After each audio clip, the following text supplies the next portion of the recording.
Aaron Scafi, It's me. welcome to Know Your Thoughts. Thank you very much for having me. What's the first thing you look for to pick out a false idol from the real deal in the coach social media space? Anyone trying to reinvent the wheel is probably number one. With what we do in this space, building muscle, getting leaner, getting stronger, whatever it may be in that aspect, right? An aesthetic or a performance-based goal, the science hasn't really changed much for a very long time. So if someone's coming out claiming something new, probably not the case. Okay. It's probably a good way to start. Like if you don't know how First to pick glance. one. Yeah. Yeah. If you don't know how to pick, good from bad or real from fake, someone claiming something new, probably a good chance that it's a bit of a charlatan. Yeah, so it's just a cautionary It's kind of first. like how, again, social media is a funny thing too, right? So we're in this like day and age where you need to get viewers, you need to get followers if you're using Instagram as your marker, or even YouTube, right? You're trying to get subscribers. So you need to stand out. Yeah. And like, how do you stand out? Put something controversial up. Yes. Right? So it's kind of like, okay, cool. How do I grab your attention for the first 2 seconds? Something that's outlandish. Then you have to listen to the content or read the content or view the content. Yeah. And it's like, okay, well, if they're actually just trying to grab your attention and suck you in, but then they don't say anything new, well, so be it. We've all done that. But yeah, if it's, hey, I've invented a new exercise or a new way to grow 100 kilos of muscle in 6 months. Yeah, right. Yeah, okay, cool, man. Like, you're not the person for me. See you later. Right, so you're not looking at even personality-wise, you're just the content of what they're saying. Well, no, I mean, it really depends on the person. If we're looking at from a Gem Pop perspective or more of an athlete mindset, like, yeah, when you're an athlete, you're looking for either education or if you're looking for coaches and stuff like that, you want to be finding someone that you gel with. Yeah. But at the same time, it depends. Like, for me personally, I don't necessarily need to gel with a person or a coach or an educator if their content is good, but that's just me personally. Okay. Like, I'm there for the content. I'm not there for them per se. I understand that. Yeah. Their delivery of the content could be phenomenal, and they could just be real like a-holes, right? It's like, cool. Well, I don't care about you as a person. I don't know you. Yeah, like, and you're not going to. Yeah, you don't affect my personal life in any way, shape, or form. Yeah. So it's like, cool. But your information is awesome. So I'm just going to take that and learn that. Yeah, no, well said. It's a hybrid though, because like I can't get onto Goggins. Yeah, I never have either. I've never had. Yeah, But that's an example for me where like, yeah, it's all there, the truth is there, but I don't want to get yelled at all the time.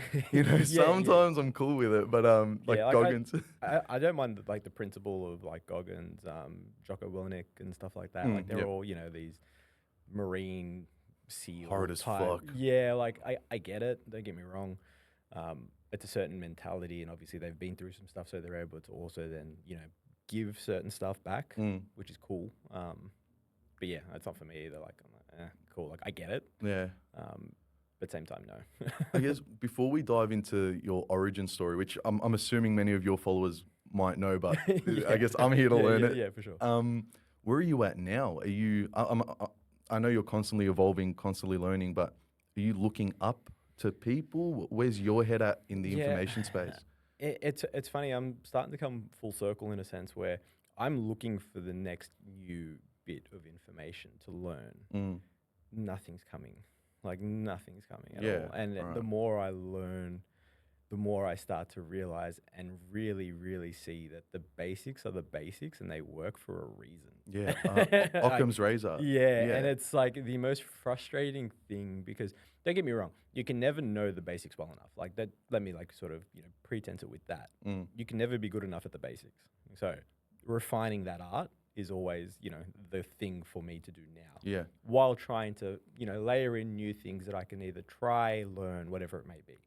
But there's no new science coming out. Yeah. There's nothing new that has come out of relevance. Like in the field, the biggest thing at the moment is talking about like length and partials again and all this sort of crap. And it's kind of like, again, it doesn't stack. Like the research doesn't stack. Can you quick digression on that? Because I wasn't understanding when you spoke about it. Because you're like half length out. Yeah, no. Full length in. So if you generally think like you train, right? You go to the gym, like you're doing your exercise. Pick any exercise you want. Pick a leg extension, and you're doing your leg extension, right? And as you start to fatigue, you do less of the range of motion, the full range of motion, right? Unless I use momentum. Yeah. But let's say even then, you have to fatigue, right? Yeah, You have to stop at some point. Those last few reps where you're going like halfway, the lengthen partial. That's a lengthen partial. Yeah. Okay. Like, who cares? Yeah. Like, if you train hard, you do them normally anyway. Yeah, Imagine doing a set of just that. Is that what that is? That's what that is. Are you straw manning? Can you make a stronger argument for it, or is that actually what it is? That's what it is. A lengthened partial is literally a lengthened partial is in the actual phrase. Okay. It's a partial of a full length movement. Well, right? Now it feels silly. And then it's like you can pick which portion you want to do, but it's usually going from the fully shortened to halfway down from memory, to halfway down the length, and then back to the fully shortened position. Yeah. Right. Like you're right. I apply it when I do if I do 21s with the biceps. That's the best lengthened partial exercise you can do on the planet, because that's a matrix 7 or a 21, whatever you want to call it. That's been around for years. Okay. But apparently the studies are coming out now, and apparently it's new. Hold on, we've had 21s for how long? Yeah. Literally since that's the one that's how long, right? But lengthen partials are new. Like really, like go away. Like, I'm done with it. I'm done with these guys, man. I'm really happy I got your seal of approval there. But that's what I'm saying. It's kind of like, would 21s give you any more benefit than just doing a good old fashioned bicep curl, whether it's a barbell, dumbbell, preacher curl? Like, you know what? Probably not, to be honest. From the research. Yeah. Do you as a person like doing 21s? Yes. Yeah. Do 21s. And honestly, it follows with what you just said about fatigue, because my 21s are like just a bicep somewhat, and then full range. And then I'm tired enough that I'm just like, I'm doing halfway. Exactly right. But it's like, at the end of the day, that's when we start to look at enjoyment of exercise and enjoyment of training, because that's such a barrier for so many people. Yeah. So it's like, okay, cool. You enjoy doing 21s. Yeah. Do them. Do 21s. Yeah, you like them? Do them. Yeah. If you're telling me, hey, I want to be the most optimal in growing my biceps, I probably wouldn't give you 21s, right? I'd probably give you something else.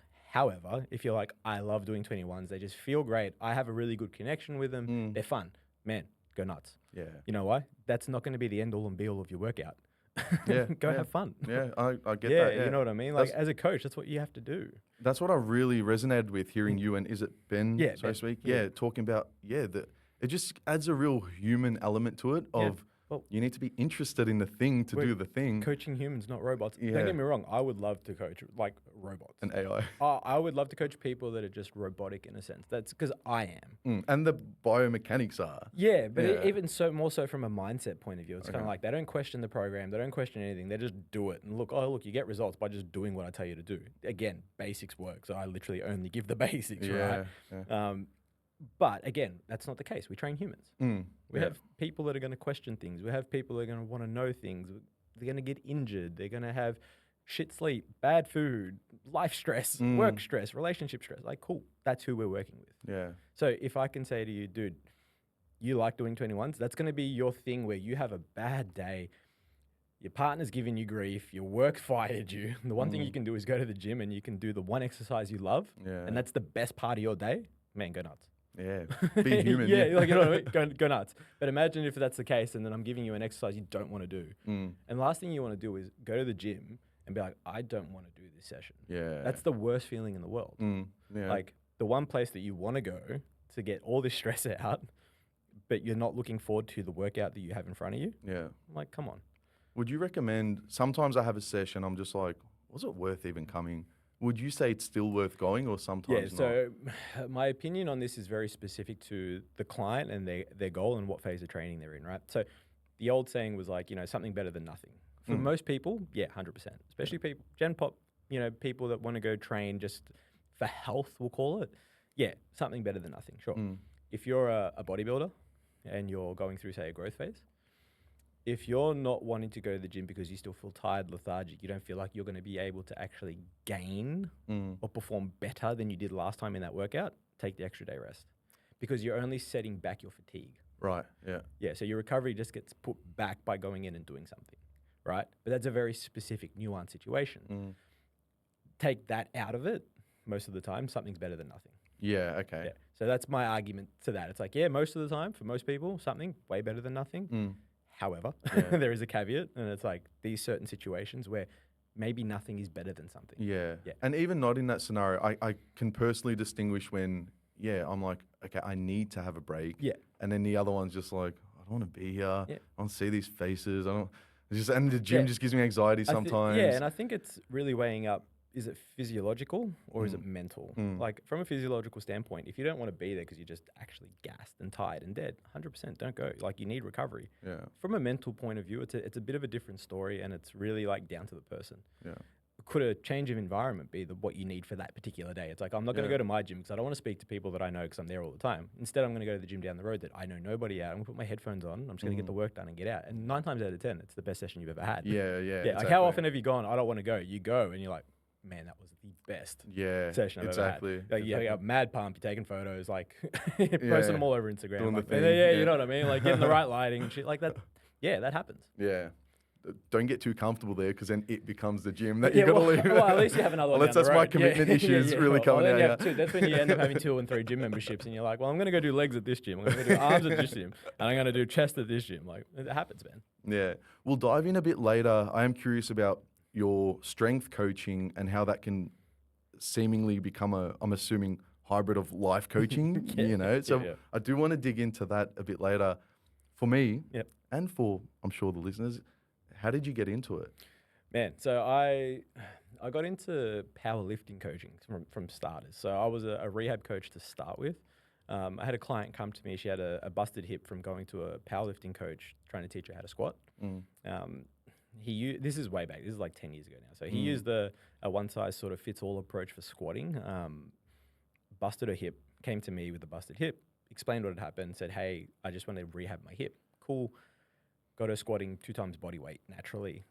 For back then, it's still now pretty strong, but for them back then, especially with females, like 60 kilo lifter squatting 120 was pretty big. That's fucking crazy. It was big, yeah. So she, again, genetically gifted for powerlifting, short levers, built like a brick shit house, muscles everywhere. So it was perfect. Power output was high. So rehab the hip, got her squatting. She's like, I kind of want to do a powerlifting comp. I want to express this strength. And I'm like, I mean, cool. Seems simple enough to do powerlifting. It's 3 attempts of 3 lifts. The best one that you get, combined total, wins. Like, cool, let's do that. Put her in an amateur event or a novice event.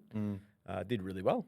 And then from there, took off in powerlifting coaching, and people started seeing a couple of my lifters that were going through. And they referred a couple of people to me. And then this is back when Instagram became a thing. Like again, people, this is how old I am. Back in more fucking I mean, this is how old I am, right? This is when Instagram was only posting photos. Like there was no videos, there was no reels, no nothing like that. You post one photo and that's all you could post, right? Yeah. Then they foisted reels onto us. Then they released 10-second videos that you could post. That was the next thing, right? That was the revolutionary thing for coaches wanting to go online.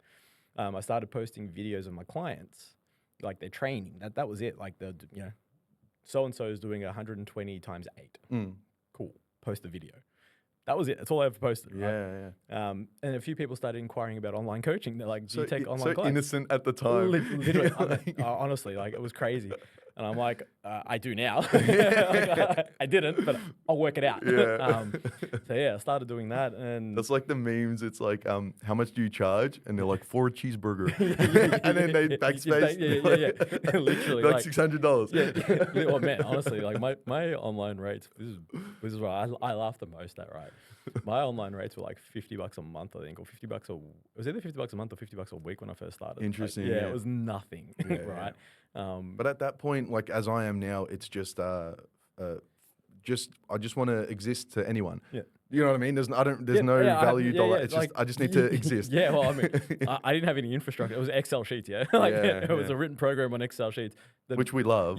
My most bougie thing on Excel at the time was I would just put a color in the different exercise for that workout. Oh, you didn't even format it? Nah, man. What was formatting that? Like, it was literally exercise, set, reps, tempo, I think. And that was Yeah, it. I get off when I write good and it goes green. I'm like, oh, you fucking IT whiz. Yeah, literally. None of that, mate. None of that. That'd be stupid. That was me there sitting there at the end of every week or every like block, like on a separate sheet, calculating their total volume. Yeah. With a calculator. Like, I'm not using spreadsheet formulations. Nah, my phone calculator, I pulled it out. I'm like, okay, cool. Here's how we do it. And that was it. Sort of took off from there, man. Yeah. Yeah. Fair enough. And then your name, so people coming to you, did you have to proactively kind of search people in the social media space? Did you start to transition to, forgive the term, influencer? Nah, man. You know? So the funniest thing that got me going in terms of social media and being an online coach was I actually saw a Facebook advert of, I couldn't even tell you the business, the company or anything. It was a dude, it was literally like knee down.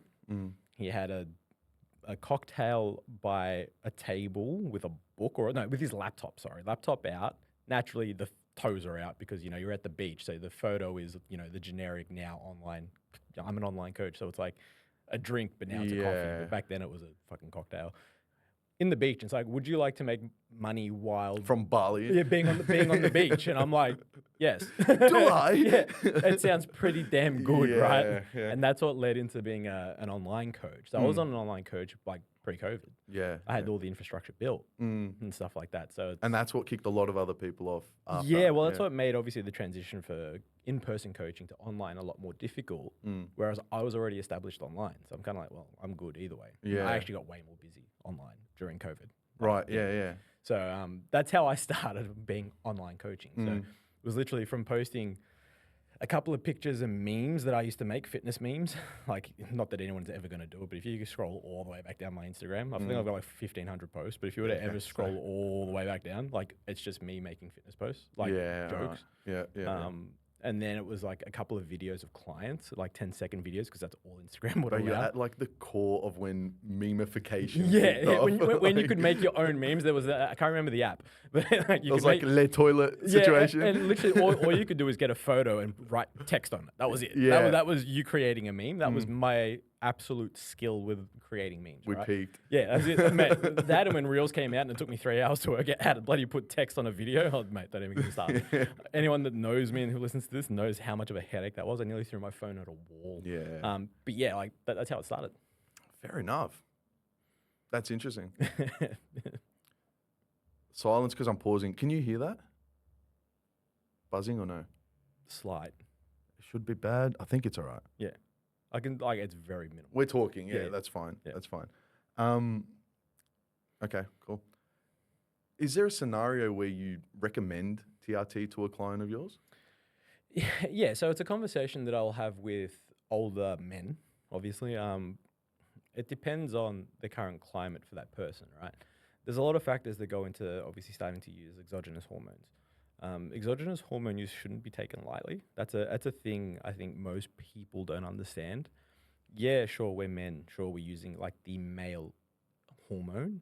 Yes, we can tolerate it. It's pretty hard to like fuck up for us, right? Okay. It is. It's difficult. It's not to say that you can't. Yeah. You definitely can. It's just, it's difficult.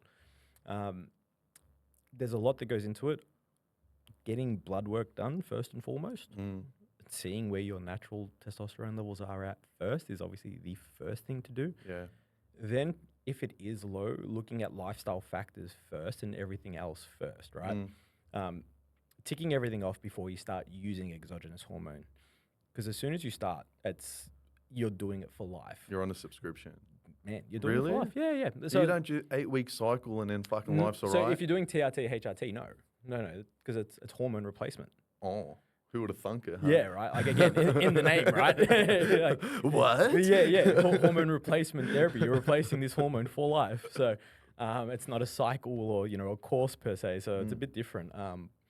So yeah, like it's a very serious conversation to have with people and like to have them have with doctors, right?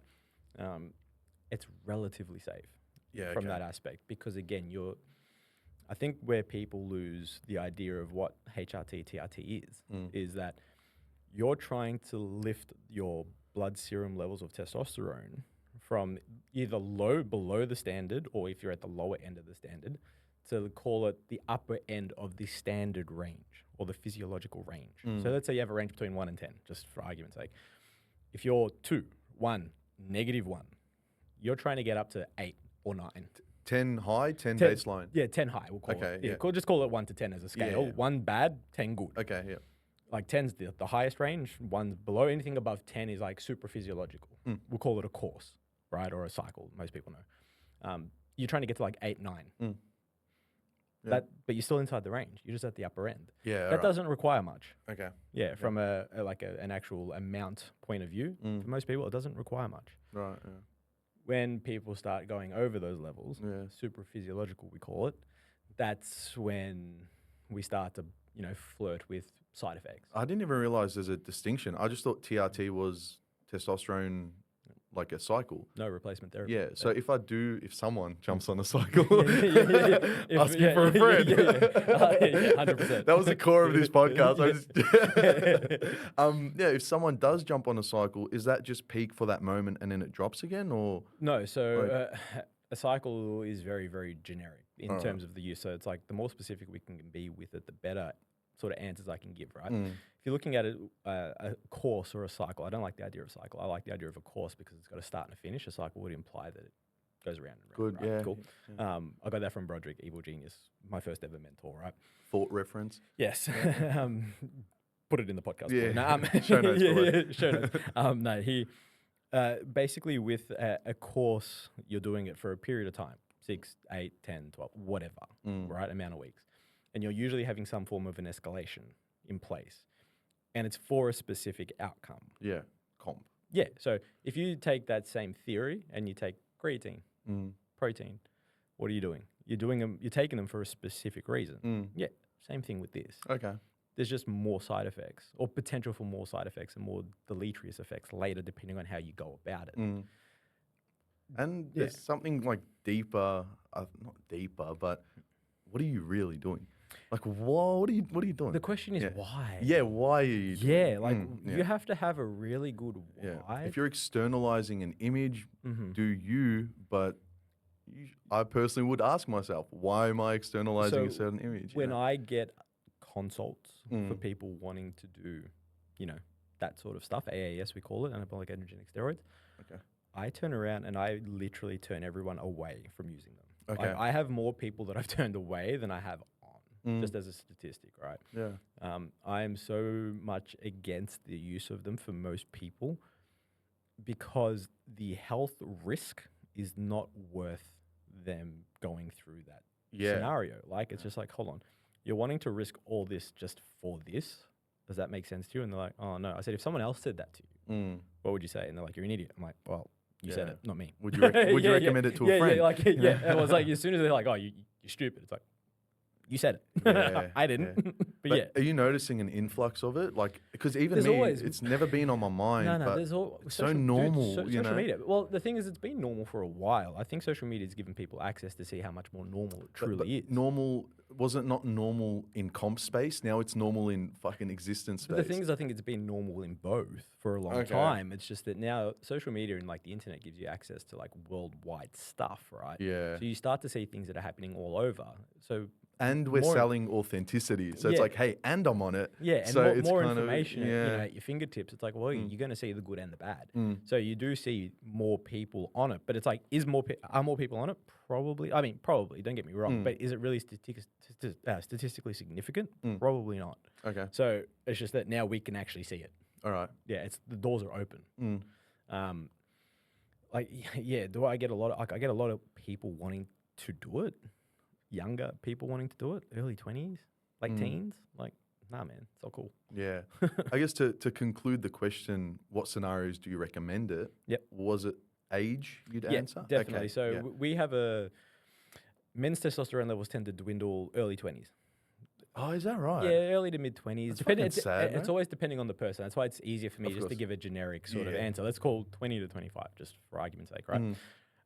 So from there, it's not to say that you can't increase testosterone levels naturally. You can, provided your health status is bad, right? Okay. But if you're doing everything right, if you're healthy as an ox, you're eating, you're training, you're doing sort of everything right, you're sleeping, getting your protein in, all that sort of stuff, right? And you're testosterone levels don't go up and you're feeling the side effects, which is the biggest thing, lethargy, you're not recovering, all this sort of stuff, right? And everything else is sort of taken into account. That's when the conversation for potential TRT is in play. Okay. So that's, again, a nuanced situation. But again, TRT is nuanced. Yes, it's more beneficial for men, especially long term. We do see that there is an actual correlation between men's midlife crisis and low testosterone levels. Oh, all right. Yeah. Like there are, the statistics are there. Like Okay. people don't look into them, but they're there. So we can see that men that are on, at that age between, I think it's 35 and 45 or 40 and 50, can't remember, that are on testosterone have a lower depression rate and stuff than the men that aren't on. It just makes so much sense. It does. It's our overbearing hormone, dude. Yeah, it's what makes us men. Yeah. And then exactly what makes us men, and that's our identity is man. And then you're having this like semi-ego literal death when the thing that made you starts to diminish. And that's just from a hormonal physiological level. Like, I don't want to talk about the socio side of that because that's just a whole debate in itself, right? But again, outside external pressures, then having an impact on the psychology of a man. Throw in the hormonal cascades of that, man, it's a recipe for disaster. And then without diving too deep, the role of a man in society as well, right? So now. they're all intertwined, right? So it's like, from just what we're talking about from a hormonal physiological standpoint, we can start to counteract that by literally jumping on TRT. But jumping on TRT in a healthy manner, or in a healthy, as healthy manner as possible. Again, controlled. And it's not, by no means do I say this is safe, because it's not. Any drug use isn't safe. But we can try and manage the side effects and the risks as much as possible to make it as safe as possible. But it's not safe. In your given scenario. Yeah, exactly. You mentioned feeling it. What does it mean to feel your testosterone go up? And I guess with the clients or anyone you've noticed, does their manhood go up? What do we consider manliness? Well, the funny thing is, the first thing that I sort of say to people that they're going to notice, and first thing that I personally noticed when I started using was sleep. Goes better. Way better. When your testosterone goes up? Yeah, dude, my sleep was phenomenal because you're recovering better. It's helping with recovery. So the first thing personally that I noticed, and that a lot of people that I've sort of worked with and guided have all said, sleep's phenomenal. And then as a byproduct, what happens when you get good sleep? Just repair? Well, everything, you feel good. Yeah, you do feel good. Yeah, right? Like after you've had a 10-hour sleep, how do you feel? You feel great. Like everything just feels better. And then from, I guess, if you want to look at the psychology of that, you're more positive. And when you're more positive, what happens? You want to do more positive things. You probably want to start eating better. You probably want to train a little bit more. And then you start to see the changes in the mirror. People start to notice the changes. Dude, you're real positive, man. You're upbeat. Things are looking good. You look good. You're eating well. And what does that do? It keeps you wanting to do the same thing. 100%. There's the cycle. This opportunity opening cycle that comes out of it. That's it. Yeah, man. I'm on a personal high right now, and I'm feeling that. I'm curious about the whole thing, but at this point in my life, I'm just like, no, I just don't need it. That's right just now. It, though. TRT, HRT is a need. Or should be. It comes. Well, that's exactly how it comes down to. It comes down to a need. It's people. So TRT for men, HRT is for women, right? Okay. Women can have TRT as well. They have low doses of testosterone. They can take it as well for other abnormalities that they do have in part of their physiology. But if we're looking at it, TRT, HRT is a need. So that's when it should be employed or deployed in a sense, right? Up until then, you don't need to touch it. Again, unless you do have goals, very specific goals, nuanced goals that align with that. Professional bodybuilder. You want to be the world's best powerlifter and you have the potential for that. Sure, by all means. That's something that you would need to look down, because that's what everyone is doing. Exactly. Yeah, like that's been my logic, until the comp scenario. And that's a different story altogether, right? Again, it's a nuanced situation. But again, for most people, looking at the majority, not the minority, probably don't need it. And probably men could use TRT later in life. A friend of mine was telling me a story about a friend of his back in the day. Unfortunately, ignorantly jumped on testosterone or whatever it was. And he kind of like has gone up to my friend and he's like, bro, I got to show you something. Like something bad's happened. And he's like pulled his shirt. Gyno. I think so. Gynecomastia. Man's had a titty. Man's had Gyno. a big old titty. And so no one's told him about the estrogen blockers at the time. And he started to developing like a female breast. Yeah, yeah. And my mate's like, what have you, like, Yep. did no one warn you about this Yeah, thing? we love that. Yeah. Has that similar happened, or do people come in ignorantly to No, you? I've had people come to me with the side effects already in play. Oh, and really? and how to help fix potential side effects and that sort of stuff. None of my guys, or girls, but none of my guys have had any side effects like that. Interesting. Yeah, I'm pretty good with that. I know a few things. Yeah, I mean, I've been around. Yeah, I mean, I'm pretty meticulous with how I go about things. So it's like, if I'm turning more people away than not, that should probably be an indication of my guys aren't really gonna get that. Without it getting political, my thought process of when he told me that was, like, that's an adult man who's morphing into, quote, female. It had me wondering the trans kind of conversation. I can see where the thought process is. It's not per se that, because testosterone doesn't turn men into women, right? Estrogen is the women's dominant hormone in an aspect from that, right? So what men do have, we have estrogen receptors in breast tissue, and that's what's reacting there. The person also, if you have a ton of body fat, the aromatization of testosterone to body fat occurs in fat cells. So why we say the fatter you are, the less reason you should be taking PEDs like AAS. Oh, yeah. Because the aromatization rates, it aromatizes faster and harder. So you're going to use less, get aromatizing more, and potentially risking more side effects by being fatter. Yeah. So get lean first if you're going to do it, right? You've started at -6, like, before exactly reaching right. You've 0. You've already started at a detriment. Like, why would you do that? So that's where gyno comes in. It's not necessarily like men turning into women type scenario. It's more so, men just being stupid. Yeah. Really, right? But it's incredible, though, this ability, or where we are medically, socially, that we can morph into the other. Yeah. But, like, obviously there's debates or blah, blah, blah. But I just found it fucking incredible. I'm like, wait, so I can see why someone who might be on those type of hormones will, if not already believing it, then start to believe, like, oh, wait, I literally am this thing. Yeah. Look at me, I am this thing, you know? Yeah. It's just incredible. It is. Have you noticed any of that on that same topic just shortly? Yeah. Do you have any trans clients, or have you noticed anything semi-controversial in the space of powerlifting, male-female dynamics, or has it reached us? I don't have any trans clients. I'm always open to anybody. I don't care per se. Of course, It's like, it doesn't bother me. Your goal is what I'm trying to facilitate. You know, whatever gender you choose to be is up to you. I don't care. There's a lot of things that come out in the research from talking about like the trans stuff.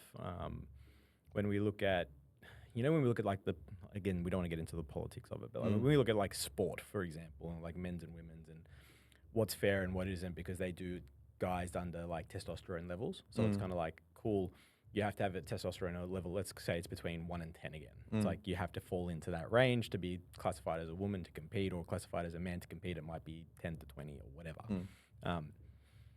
From a trans perspective, we do see carryovers of numbers still staying there. So you can hide things. Again, like we have WADA and ASADA.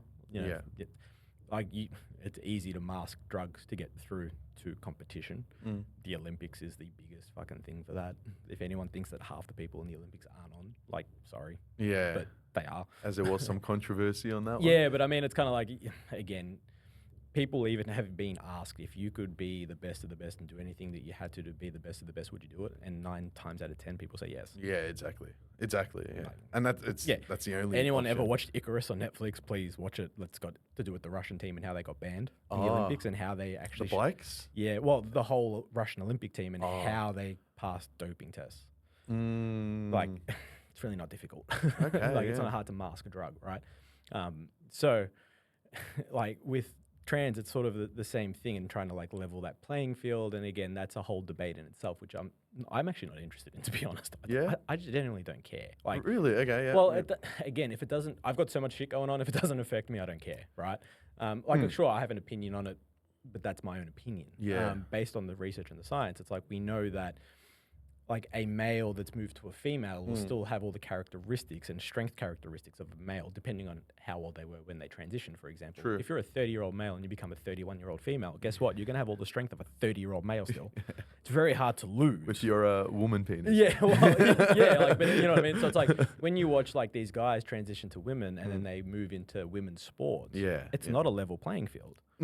It's just not. Like from a physiological standpoint, and anyone can argue as much as they like, it's not. Yeah. You can't fight physiology and you can't fight biology in that aspect. Yeah, I mean, you don't have a responsibility to have an opinion, but do you see the importance of having an opinion to prevent females from getting pushed out of sport? 100%. Like if I put it this way, if I had a guy come to me who's transitioned to a female, wanted to compete in a female sport, with his beard as lovely as yours, yeah, I'd probably be like, champ. That's kind of like, taking steroids and moving into a natural federation. It's kind of the equivalent. And that's how I'd put it. And I'd just be like, hey, that's my personal opinion. That's how I see it. And that's what I've seen based on previous history. I'm not okay with that as a coach, putting my name to that. I'm happy for you to jump in, whatever we can put you in, whatever it is, wherever we can solve society right now. Yeah. Or we create it.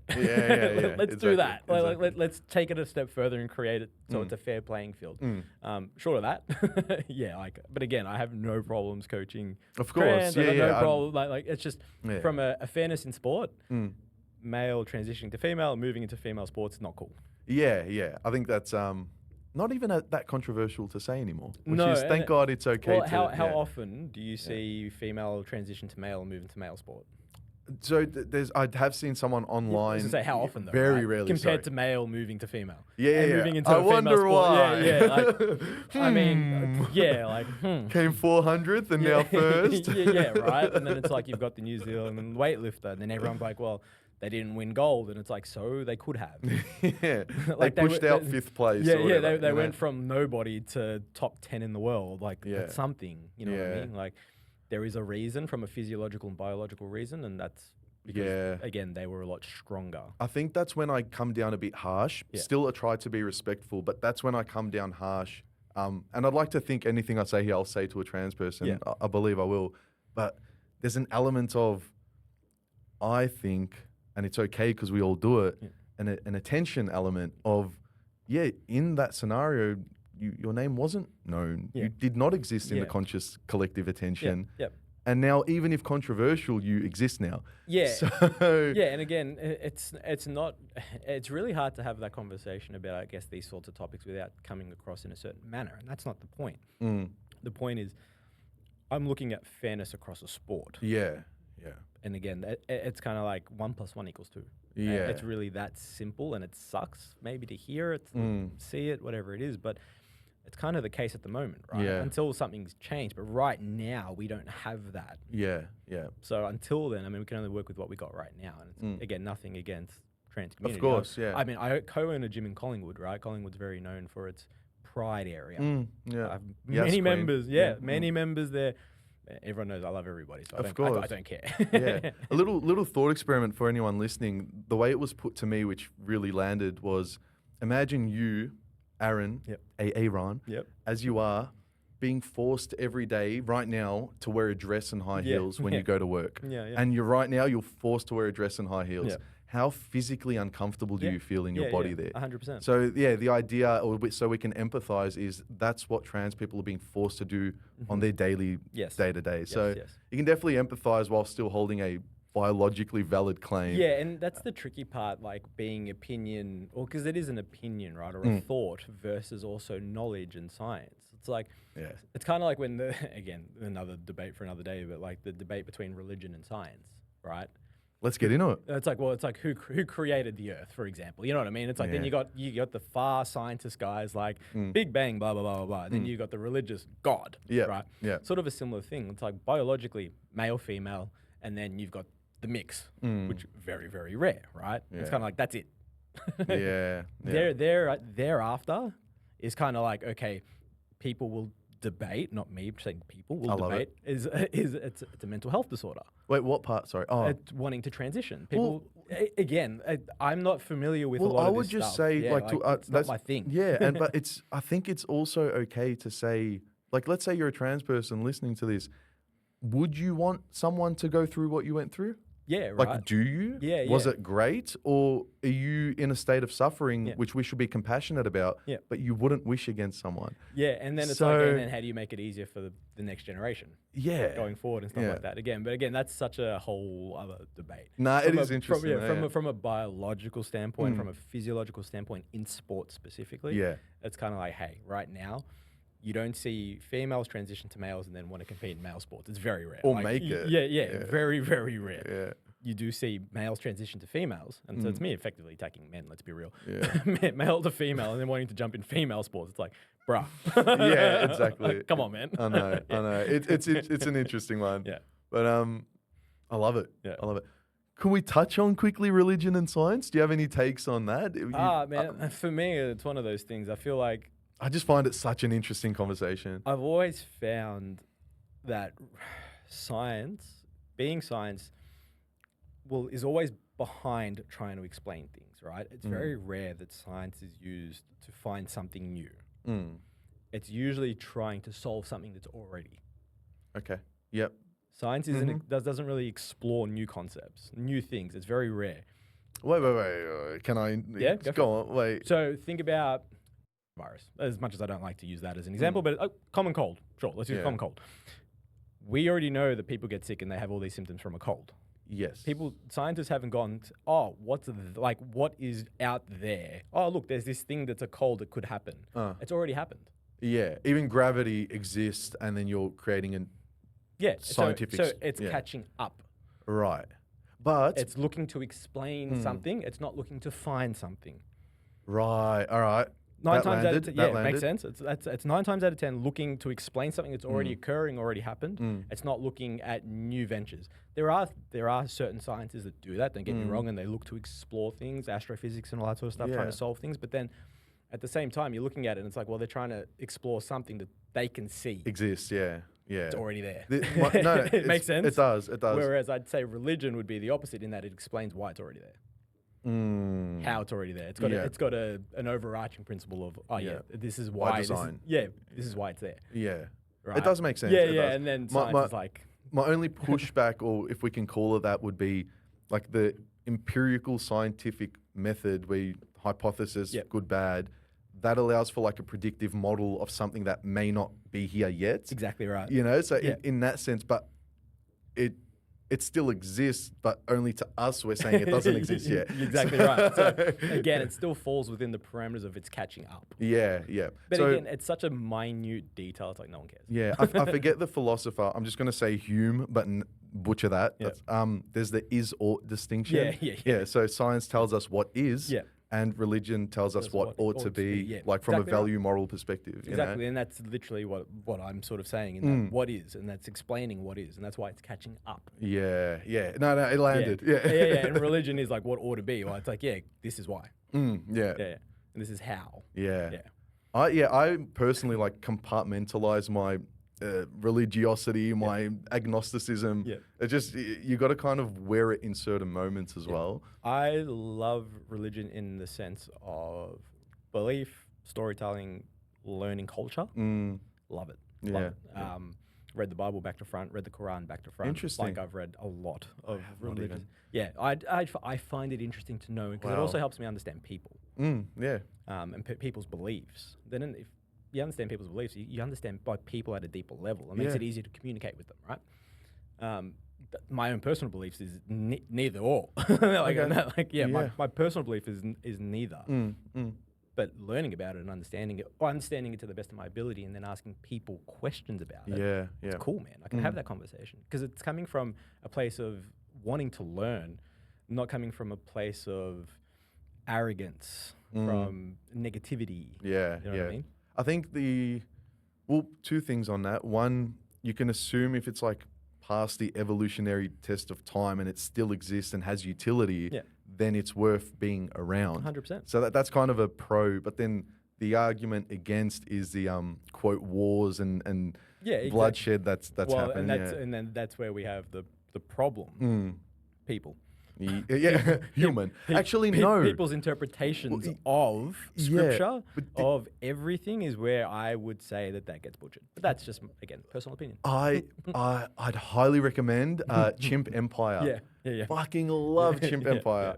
But I heard Peterson talking to Sam Harris or debating. The argument was even chimps go on tribal raids.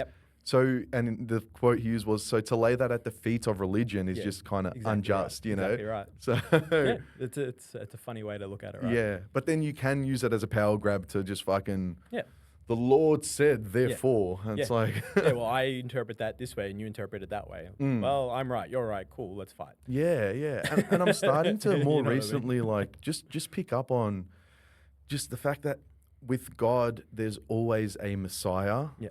which that's the concept and the prophet, and I understand that, but it's the Messiah that's linked to God that we all listen to. You know what I mean? Yeah, So, and there's nothing that could be true. It's a deep conversation. yeah, exactly. But interesting nevertheless. Yes.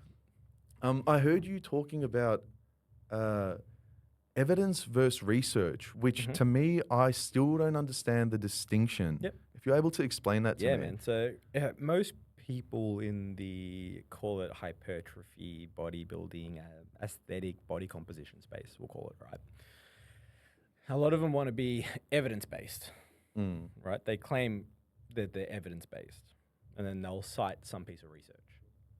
It's like, cool, I'm going to do this because the research says this. Length and partials. Cool. Can you define research, define evidence? Yeah. Sorry. I'm getting it. I'm getting it. I'm setting it up. Sorry. Telling a story. I'm so sorry. That's fine. That's fine. Easiest way, research is a piece of paper. Sorry. Evidence is the person in front of me doing the exercise. So if I give you an exercise, right? If I give you 21s. Yes. And you get jacked as fuck biceps. Yes. But the research says there's shit and you shouldn't be getting jacked as fuck biceps. What does that make me? Research or evidence based? Yeah, well if I've given you 21s and I've given 3 other people 21s and they've all got jacked biceps, but the research says doesn't work. Yeah. I'm not research based. Yeah. I'm evidence based. Right. And that's you being in front of me. You're the client in front of me getting the results. Yeah. I'm able to then repeat the result. I'm evidence based because the evidence suggests that it works. Yes. No, I'm with you. Yeah, it makes sense. Does make sense actually. Yeah. I think the analogy would be in terms of Western medicine versus like Eastern medicine. Yep. I forget the term. I'm really sad I've forgotten the term, but whatever we call Eastern Indian. I would just call it Eastern medicine. Yeah. There's a term. But like I was listening to a debate between Dr. Mike and Dr. K, two just science people. And yeah, Western medicine starts population down, which like that's kind of, you can go broad data, broad research, but then the Eastern medicine is very one-on-one, base up, and both had their perks, but the Western goes too blanket to get individualized, but then the individual doesn't account for, like, I guess we'll call it corruption of the physician on a population level. And I feel like I heard you say that in there as well. Yeah. It sounds like population versus anecdotal almost. At the end of the day, I'm not in a lab. I don't work in a lab. I have no interest in working in a lab. You don't own a coat? I mean, I actually do. I have a coat from uni days. No, but I don't work in a lab, right? So I can't claim that I'm research-based. Okay. Because I don't do research. Yeah. I read the research, and then I'll apply what I want from the research if I think it's applicable. There's nothing that's come out in the research in the last, I can't even tell you how many years it's been applicable. Yeah. It really hasn't. So, okay, I'm just going to go with what I know works and what the client in front of me likes, because I'm coaching humans, not robots.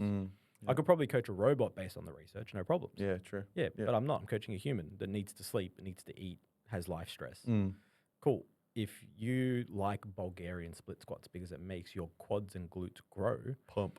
Yeah, I'm going to give them to you. And then I'm going to try that with the next person. Oh, look, their quads and glutes grew. Sweet. I'm going to give it to the next person.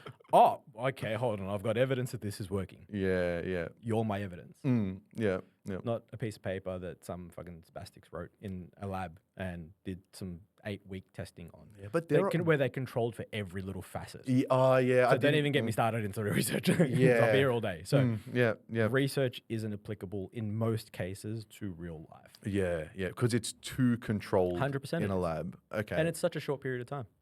But it sounds like you're doing field research in the best sense, you know? But is that not evidence? Yeah, no. Yeah, you know what I mean? Yeah. So it's like when people claim evidence-based and they start citing research, like, that's not evidence-based. Yeah. That's research-based. It's a difference. Two sides of the same coin. Literally. Oh, yes, yeah. And that's the problem with the industry. People just arguing over this shit. It's like, who cares? It's like you guys agree. Like, shut up. We all know that this does this. Just give them that and do that. Do the fucking thing. Yeah, like, stop talking about do it. Eat your protein. Eat your calories. Stop eating Maccas every day. Go. Yalla. Yalla, brother. Hurry up. Jesus, man. Yeah, literally, that's where it's at. Fair enough, man. Yeah, just fucking do it. Yeah. That's a big one. That's genuinely it. For Yeah. most cases, that's what it is. Yeah, I love shoot first, aim later. Yeah. That's been a real like driver for me. Yeah. Just fucking throw yourself out. Yeah. Any opportunity, anything in life, just Say yes. say yes, Like, man. Yes, man. Yeah, the movie Yes Man with Jim Carrey. Yeah, Yes. Yes. Exactly. Yes. Exactly. Yeah. Nah, yeah, I guess I'm curious on that as well. What would your message be to people about just taking opportunities? Has that been a big part in your life? Again, I think it depends on what stage of life you're in, right? Like if I'm in my 20s and early 20s to mid 20s, Yes. it's a very different conversation. I could take opportunities left, right, and center. Because if I stuff up, I have time to recover. 25 to 30, probably in the same bracket. I could probably take still decent risks. I have my 30s to recover. I'm now 36, right? Yeah. So even early 30s, same principle. I could take a lot more risk. Yeah. Now it's kind of like, okay, what risks can I take that are going to yield benefit? Also, I need to look at the risks I've already taken in the past and have I learned from them? I don't want to be making the same mistake over and over. Yeah. Yeah. That makes no sense. It's called insanity. Yeah, right. Like Einstein's theory of insanity, like doing the same shit over and over, expecting a different result, right? No, like that's not the point. That's not progression. Yeah. Yeah. So for me now at 36, it's kind of like, okay, cool. What new risks can I take? What new opportunities can I say yes to that aren't going to put me back? Yeah. Yeah. So That's at what I'm looking failure, what can keep me at it? That's what's going to keep me either stable or moving forward, not Yeah. necessarily pushing back too much. Yeah. That's where I'm at now. But hold on, early 20s, yes to whatever you want. Man, it's Yeah. huge. Yeah, It yeah. matters. 100%. So what? It's just for you, it's more just because it's a very relational job you're in. Yes. It's just like talking. Yep. Because you did seminars as well. I do. I'm already appreciative you're here, but Yeah. like that just to me adds, I'm like, wait, he does fucking seminars. Yeah, man. Like that's incredible. Yeah. How does one even get remotely into seminar space? Oh, seminars are just a way to get in front of people. I feel like so many people now are so focused on content online. Yeah. Oh, Man, sorry, that was like- loud. Yes. Yeah, agreed. like everyone's looking at it, so it's theoretical. And don't get me wrong, theory has its place. It's how we all learn. It's theory. Yeah. But a lot of us now actually do learn better with a practical real life setting. So if I can say to you, I can teach you the theory of how to do 21s. Yeah.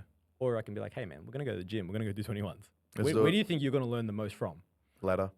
Right? Especially if you're in this field. Yeah. So that's where the seminars come from. And it's kind of like I explain my philosophies, my theories on how I coach, what I look for, how I do it, and why I pick what I pick based on what's being presented in front of me. And I can teach that to coaches in person. And it's kind of like, man, it's so invaluable. Like it's just, it's so much easier. And it's better for me too. I love to coach people. Like I like getting in front of groups of people that have the same interest and want to learn. Yeah. So Like, that even has come from you then, the Yeah. seminar. So this is your seminar. That's awesome, man. Yeah. Because even, I think another part of that is like, well, one, people are following you, but there's only one Aaron and you can't share yourself everywhere. Exactly right. So that's the beauty of social media. It's like, hey, it's content. I'm with you on your phone. But then through the seminars, you're creating community. Yeah. And people get to come and- see you and see the relations of others relating about you. Yeah. I think And- that's awesome. And that's the thing. I think a lot of people now are trying to monetize community online. It's where you have like school and all these things, right? Which are cool. Like that's awesome. Yeah. Man, I'm 36. Like I have zero interest in putting what's in my brain down on a laptop and putting it up online. That I struggle to make a reel with Instagram. Just that's where I'm at. Okay. Right? That's why I'm here. Yeah, like, you know what I mean? Like this now, like if you said to me, hey man, cut some fucking shots from this and put them, bruh, I'm gonna go home and cry. Yeah, like nah. Like this is one of those things where it's kind of like you sit down and do it and then I go do something else. It's like no chance, right? It's the interest now. Yeah. One, the interest, two, the time invested to learn how to do it is time I can put somewhere else. So I'd rather pay someone to do it. Yeah. Right? Nice. Same thing when it comes to like monetizing online and building that community. I'd just rather do it in person because at least my time is being better utilized in front of people, not in front of a screen or a camera. Yeah. For multiple people. It's probably a dumb thing from a business perspective. Don't get me wrong. I'm very well aware. Like from business, it's like, yeah, I could more people paying obviously more money income. I don't care. But it's also you're capturing content too. Yeah, you but know? it's like, but for me, it's like I don't care. Okay. I really don't care. Like, I'd rather coach you in person than you, like, online. Well, not even online. You're just seeing me talk. Right. Versus me actually communicating with you direct. Yeah, you don't want to be a prophet. No. Like, okay. No, like, we've got too many of those now. Yeah, right. Everyone's got a school community. Everyone's got the same information being presented online. Everyone's got the same shit. Everyone's debating the same crap. Yeah. Enough. Yeah. Like, enough, man. Let's go back to old school when there was no Instagram. Yeah. Remember those days when you could only go do a seminar because you heard it from someone at someone else's gym? Yeah. Let's take it back. Like, let's go where it was good. Yeah. Not now when everyone's fucking trying to do a lat pull down on a certain angle so you can hit a certain orientation of the fibers. No one cares. Your lats are small, bro. Just go do a lat pull down. Do the fucking Just do a pull down. No one cares about what grip you take. Just do the fucking pull down. Yeah. That's where we're at, man. A friend of mine, previous guest, I asked him because he's a model, but everything he does is private. Yeah. And I'm like, is that not a detriment to what you do? And his response was, because it's private, he's now actively having to create their real life human relationships as well. Yeah. So you're still obviously a public figure, but it sounds like you've honed in on the real, human real life side of it. Yeah. Which at its core is so much fucking stronger. Well, I think I've been benefited being a coach prior to social media. Yeah. I think that's where I'm very lucky. That's a good point, actually. Yeah, having both, like, it's kind of like, the generation where we talk about, do you remember, like, what an actual a dial-up internet was? Like, get off the fucking phone or get off the internet. Right? Like, there's a generation that don't know that. Yeah, Like, that's crazy, right? Same thing here. Like, there is a generation who doesn't know what it was like before Instagram. Yeah, it's true. Insane to think about. Yeah. Well, we're forgetting as well. Yeah, you know what I mean? Like, you've reminded me. I forgot. Yeah, like, it's insane to think about. It's like, I think about it all the time because I'm old. But, like, you know what I mean? Like, I'm sitting here, like, I was the guy that you had to wind back a cassette with a fucking pencil. Yeah. Like, that's how old I am. Yeah. I'm the kid that was, like, watching Dad do it. And I'm Yeah, like, whoa. yeah, what's going on, right? Like, so, again, when we're talking about social media and we're talking about coaching on a social media or, like, content for social media, it's like, cool, man. Everyone has to have their point of difference to stand out because everyone's battling to stand out. Yeah. Okay, why are you going to say something controversial to bring new audience in? That doesn't retain them either. No, and I've tried it. I've done it. If you look through my Instagram, I've done it. Yeah, I tried it. I didn't like it. It wasn't me. Yeah. It wasn't authentic. If people want to be authentic, that's not me. You know what's me? I'm going to tell you you're an idiot. Do the basics. Yeah. Like exactly. that's me. And then I can say I've done all the other shit. In COVID, I had a garage gym. It was great. I tried every angle of every exercise I could. I had a garage gym and I had a lot of time. It was COVID. We had nothing to do. So yeah, and I posted that stuff and explained it. Would I give you that to go do in a commercial gym at 6 p.m. at Derrimut on a Monday night when everyone's doing chest? No. Guess what? You're not going to be able to do it. And people are going to be looking at you wanting to kill you because you've taken 3 beats of equipment. It's not going to happen. Yeah.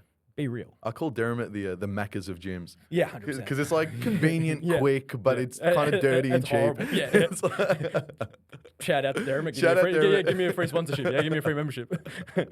I'll promote your gym. Yeah. Sort us out, man. Yeah, Sort us out. 100%. But yeah, like we love Derrimut. Yeah. You know what I mean? Like that's what it is. It's like we're looking to do. It has to be real. You're dealing with people. Be real. Yeah. Don't worry about all this other crap. If you're good, you're good. People will know that you're good. Yeah. Like, think about it. You have 2,000 followers. Again, when we look at monetization and stuff like that, you have 2,000 followers. Don't worry about getting another 2,000. Talk to the 2,000 you have. Engagement. Yeah. You get $1 from every one of your followers. It's $2,000, bro. Yeah. And in line with what we're saying, they're willing to engage because I've still got a lot of friends that listen and in person tell me how much they love it, the podcast. But I still see a real reluctance online. But the stronger the connection is in person, the more that friend or supporter is willing to show it online. And that's human nature. Yeah, it's human nature. So if you're just going for like, and so many people are like, why don't you just buy followers, blah, blah. I'm like, no, I need to do this like organic at its core, build a base. And you can see like when people aren't invested, no one gives a fuck. 100%. But I'm pretty proud of like sometimes it's low, sometimes high. Yeah.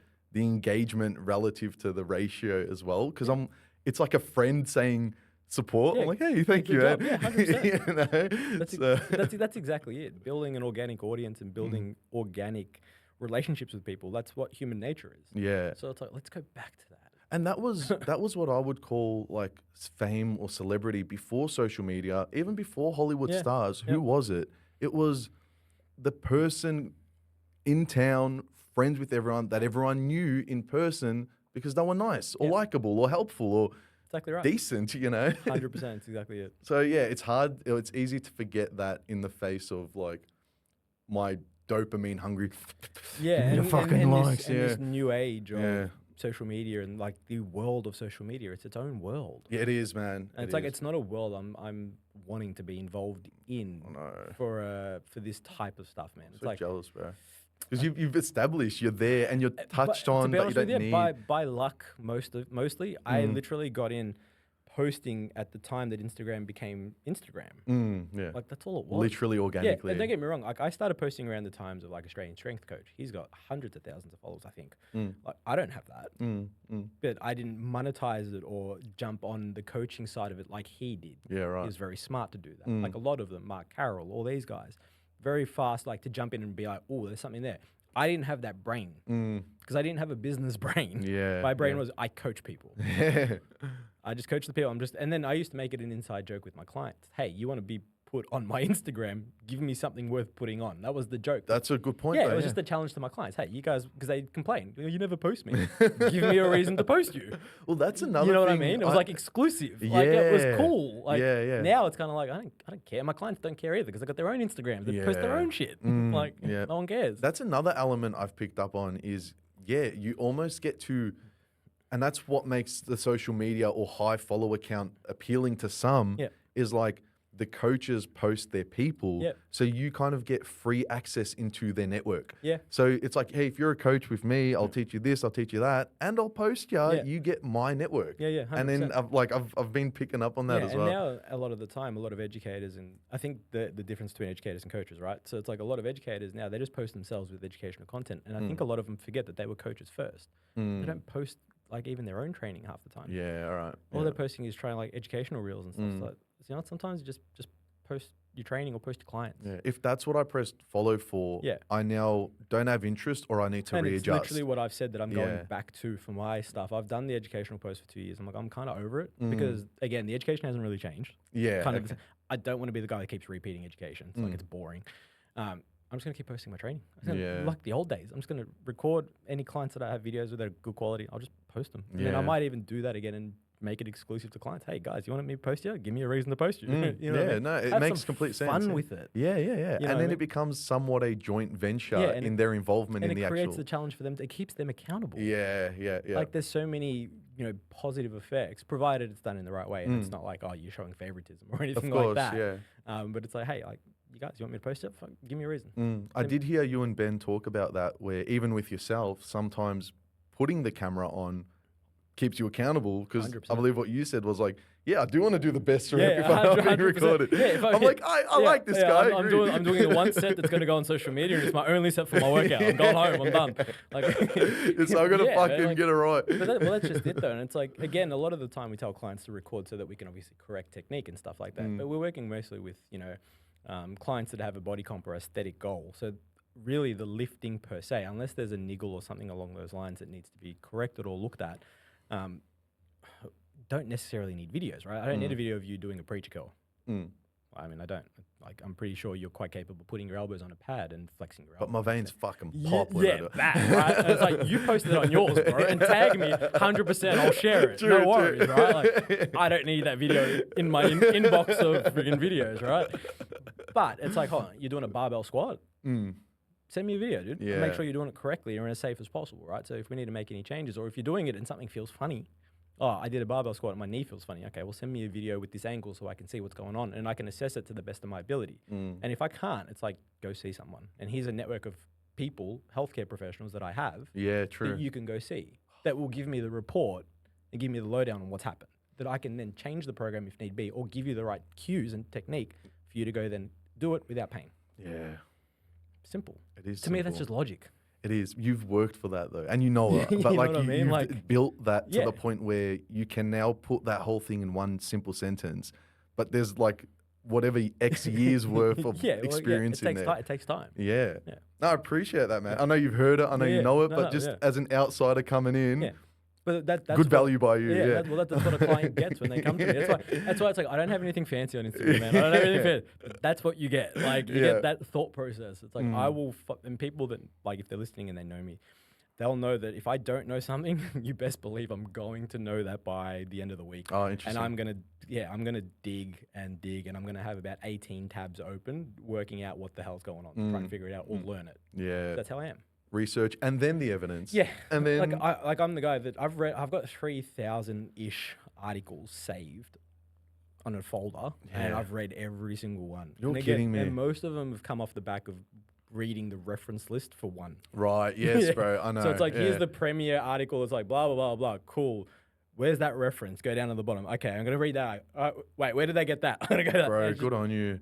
All the way through, man. Yeah. I heard you boys mocking people who just read the abstract, and I kind of took it personally. So I just got to put that on the record. It's more so coaches that read the abstract or the conclusion and then try to apply. Okay. All right. We couldn't care less if you read the abstract and you're like, cool, man, it gives me an idea. That's all you need. Yeah. Cool. As a client, Gen Pop, sure, that's all you need. Gives you a vast idea. Gives you a basic idea. But then don't say that you know the fucking concept. Yeah, exactly. All you read was the abstract. 100%. 100%. Conflicts of interest or extraneous variables and all the good stuff. 100%, man. Yeah. But no, fuck me, that's intense, man. Yeah. There's a lot in there. There's a lot. My brain's just one thing that keeps going, bro. Streams. Just keeps going, man. That's a podcast as well. You kind of it's like camera, mic, talk. Yeah. And you just got to find the stream, find the points of relation. You get the right questions, I'm off. Yeah, good, man. Good. How do you what's your take on just the role of genetics? I know it's a pretty broad, simple question, but does it matter? Can TRT outweigh it? Does it amplify it? So when we look at genetics, we have two factors. We have genetics, which is what you're born with, and we have epigenetics, which is your surroundings. Okay? So environmental factors that influence your genetics. Cool. Genetics you can't help. You get them from your parents and then subsequent grandparents, great-grandparents, so on and so forth, right? And God. And sure. Or science, whichever way you go. So whichever way you want to go with it. So that's one. You don't have control. Or your parents don't have control, I guess. Free will doesn't exist. Yeah, exactly right. You get what you get. Too bad. Epigenetics, environmental factors, how to express or get best usage of your genetics. Your parents have control of that. Okay. Nature, nurture. Yeah, pretty much. So it's like, as a kid, that's when it's going to be the most nurturing of genetics, right? Up to a point where, and then as soon as you hit probably late teenage years, it's kind of like your genetics are, they're stopping in terms of the capacity. You might get a little bit more out of them later, like you can. It's like a nerd who sits on a computer all day, but their mum and dad are like Olympic level athletes, and then they go and run, and they just keep running and running and running, and you're like, I didn't know you could do that, and you're like, I didn't know I could do that. Yeah. Genetics, right? Can't help that. The environment that you're in, so if something like a bodybuilder, powerlifter, and stuff like that, if you look at the best bodybuilders, for example, in the world that have ever sort of occurred, they've all got great genetics, and they've had some sort of epigenetic influence or environmental influence. So it's like Phil Heath, best 7-time, 6-time, 8-time, I don't know, I can't remember. Mr. Olympia. Probably, arguably the best ever physique, second to Ronnie Coleman. Okay. Cool. So in terms of best ever physiques in Open Olympia, was a basketball player. High level, like Div 1, I'm pretty sure, like NCAA basketball player. That's like the highest college basketball you can be before you go to the NBA. Okay. Cool. Prestige. Yeah. He's 5 foot something and I think he could dunk or you could touch the backboard. Oh shit, yeah. Great genetics. Also played a sport that expressed said genetics. Gave him an environment to build those genetics out. Yeah. And take advantage of them. Basketball. Yeah. Power output. Jump, sprint, run back, run forward, run side to side. Coordination skills, stuff like that. Go. I've never understood epigenetics. Are we saying the nucleus base pairs of a cell are changing? No. So you're just basically you're born with a genetic makeup. Yeah. And then it's your environmental factors, what you do for a living, that then allows genetic expression. Okay. Cool. So it allows you to then build muscle, for example. So it's like if you have a dad that played soccer, you go play soccer, you're going to have probably a better propensity to build tissue for soccer. It's dormant, kind of there. Yeah, it's there. The genetic code is there. Yeah, now you're just allowing that to occur. Is this the same concept? And not an evolutionary biologist, but just I want your opinion.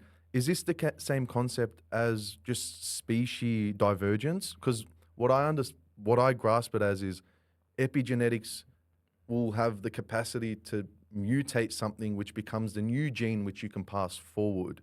I don't think I couldn't tell you. I'm not sure. My biology, my evolutionary biology is very, very, very rusty. But I don't believe that's how it works. Okay. More so, you're born with a code, and it's kind of like it can be activated by your external environment. Cool. Pretty much simple as that. So it's like your dad's a bodybuilder. You want to get big biceps. You have a better propensity to get big biceps because your dad's got big biceps. Yeah. As a bodybuilder. Okay. Right? Yep. That's sort of how it works. Or passing it on. But also, it's 50-50, right? You may not get that passed on. You might get something passed on from the mum. Yeah. But so in all scenarios, what I'm understanding is it is genetic or epigenetic. Can someone who doesn't have a predisposition for a high athleticism, it's the old does hard work beat talent? Exactly right. Yeah. So you 100% nailed it. So does hard work beat talent? Yes. Until talent starts to train hard. Yes, I have heard. Yeah. If talent trains hard, it's not fair. Get out. Done. Yeah, game over. All right, right. Chuck some tea on top of that. Yeah, and that's where I get into conversations about like TRT, testosterone, wanting to do courses and stuff like that with people. It's kind of like your genetic disposition doesn't really favor your goal. Okay. My goal is to be the #1 bodybuilder on the planet. Cool. What's your background? My parents were lab rats. What did you do as a kid? I played computer games all day. So you've got no sporting background. You didn't play a team sport or a solo sport. Even culturally, mentally. Everything. Yeah. That's epigenetics. Yeah. So it's like, okay, cool. What did you do as a child? Like your reward system even. And coordinations and motor neuron patterns and all that sort of stuff. Like how much do we have to physically train? Yeah. Right? Like if you've got connections with like ball throwing, for example, and catching, that actual coordination skill can be applied in the gym. Okay. Yeah. So so sensory. So if you look at sensory output and input, right? Eyes are #1. Actual spatial awareness is #2. So it's like, cool. That allows for that spatial awareness. Cool. If you know where you are in space, it makes it really easy to lift a dumbbell. Yeah. If you don't know where you are in space, guess what's going to happen? You're going to tip over. Yeah. And then you don't know the right extensions. And that's that can also be pre-learned from a child, from your childhood, playing basketball as a kid. Yeah. That's basic, but the complexity will be the basketball. Yeah, right? I understand. Don't worry about the skill itself. It's the base of that. Yeah. That's what we're looking at. So do you have good genetics? You look at the parents. Do you then have good have you had good epigenetics, a good environment to learn or express? No? Okay, cool. Well, we can probably work with this. Your parents are like nuffs and they didn't do anything. Okay, sorry. Blame your parents. Yeah, call me daddy. Yeah, well, you know what I mean? Like I can only help you so far. Yeah. And it's like I can get you to the best of your ability. Yeah. I get you to where you are the utmost person that you want to be in terms of your physique. I can do that. Yeah. Is it worth the risk you're willing to take? And 9 times out of 10, it's always the people that like have the hardest working attitudes that have the worst genetics. Yeah. And that's the counteract, right? They're like, they know that they have to work harder because they don't have that. Yeah, I understand. And you just want to sit there and be like, man, I wish I could give you some good genetics. I wish there was like a pill or something. I can be like, bro, take this and you're going to be all good. Eventually. Like, maybe one day, but not yet. So like, that's where we're at, right? Yeah. It's kind of like, but then you do every now and then get the talented, those with the gifted genetics that come by, and then it's like they look at a dumbbell and they get big. Yeah. You know, they look at a salad and they're shredded, and you're like, oh, like fuck you. Yeah. You know what I mean? Well, to be honest, I'm pretty grateful with being slightly above average physique-wise for the amount of work I put in. Yeah. So I'm pretty Which grateful probably in that suggests that your regard. genetics are probably more favorable to something like that. Yeah. You know what I mean? But also lifestyle. For me, fitness, lifestyle has just been there. Yeah. It's and just, it does help. I've had clients in the past where they've had zero lifting, like literally zero lifting for life. And they come to me and they're like, I want to do powerlifting. Like they don't want to get on any enhancements or anything. They just want to do powerlifting. It's like, cool. what's your background? What did you do? What did your parents do? Blah, blah, blah, blah. You watch them lift, and like sometimes you can immediately tell that some people are more, I guess, call it slow twitch versus fast twitch fiber active, right? Slow twitch meaning you're more aerobic, so you can go run longer distances. Fast twitch meaning you're more power based. Explosive. Yeah, sprint. So it's like sprint versus marathon type scenario. And it's like, cool, people that are more aerobic are probably not designed for powerlifting, considering powerlifting is power lifting. Like you need to express fast motions, right? I can get you as strong as possible, but you're going to get capped. But hold on, you can be capped and then go run 10 kilometers. Yep. I mean, you're built to run. And it's like, people don't like that conversation. It's like, no, like you're actually more designed to run. Me, genetically, I'm designed to run. I'm Aboriginal and Italian. I have very skinny wrists, very skinny ankles, very skinny knees. I'm not built to lift load. My genetics do not suggest that I am built to lift load. What an interesting combo. Yeah, I know. Wagga here we are. But it's beside the point. Side note. Yeah, side note. We'll get into that later. No, but like, that's around episode 2. Like my genetics are that. I'm very well aware of that. And knowing that, I still pursued strength training, still pursued all that sort of stuff. Got decently strong, like nothing fancy.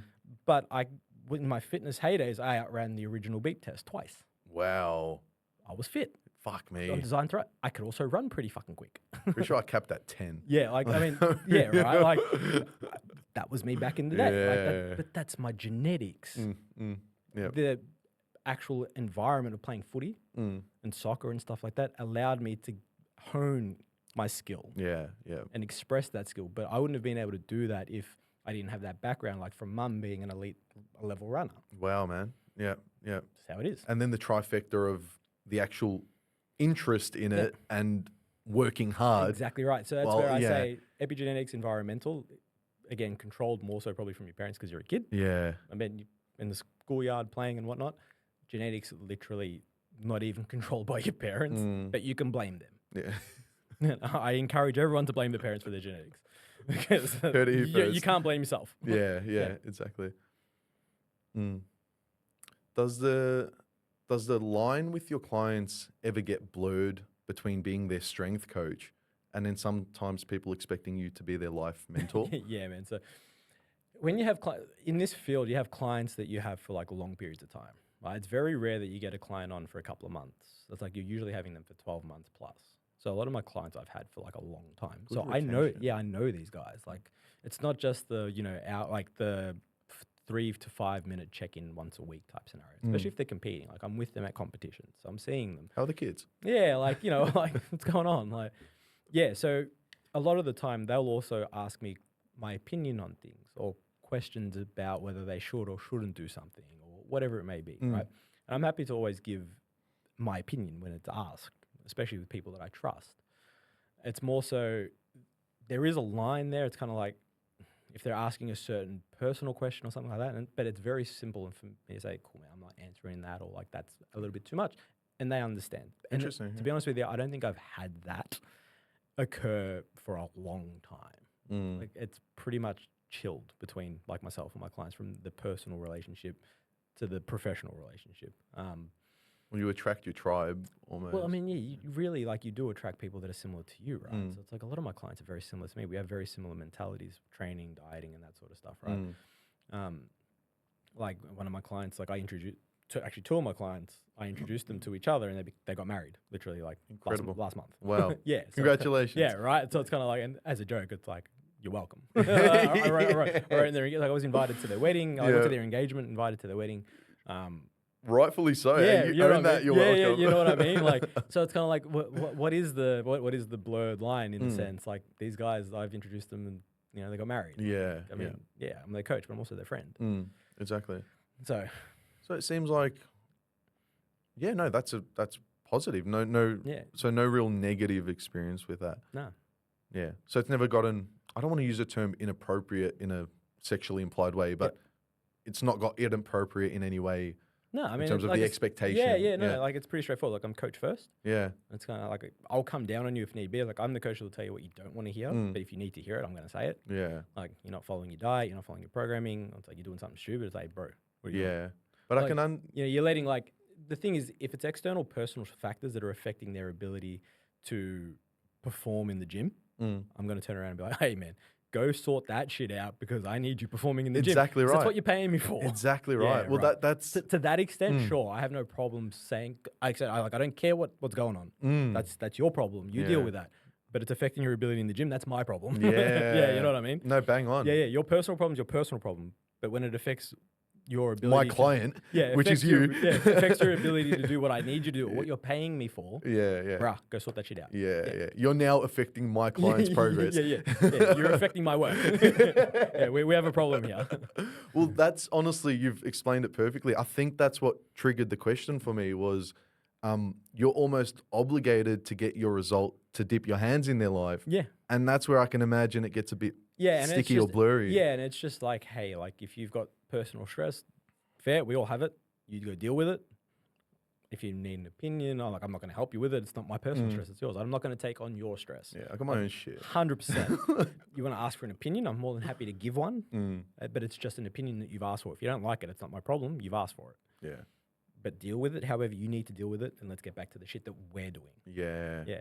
You know what I mean? It's just like friendships and relationships, right? It's like you might have another friend that's giving you stress. Cool. But if you're with me and we're catching up, we're getting a coffee and you're distracted by, like, bruh, go sort out that shit. Yeah. You and me having a coffee, shut up. We're having a chat. You know what I mean? Like, go do what you got to do. Yeah. I've been pretty harsh with that lately. Like it's so cringe, but hashtag protect your energy. Yeah. Well, I just don't have time literally in a day. Yeah, well, unless we agree that that's what I'm doing right now. Yeah, the other side to it for me is it's income, right? So it's like if these guys start falling off the boat, and it's continual and it's a trend, I then risk losing income. And as much as I don't want to look at it as income, it is. I'm an online coach. It's my job. So as much as it is as a personal making sure that you're okay, like as a friend, as a coach, it's also income protective, like 100%. And as much as people might be like, oh, that's shit, it's like that's reality. I think a child thinks it's shit. Yeah, like, it's reality. Yeah, like if you're paying me X amount per month, per week, whatever. Yeah. And then you start to have these bad weeks. Like, what's the first thing that you're going to do? Start thinking, "Fuck, why am I paying for this? Things, yeah, well, exactly. I got to get back to basics." Blah, blah, blah. And the first thing that most people cut is their health. Okay, cool. Like that's bad for me. Yeah, that means I've lost money. You know what I mean? Agreed. Yeah.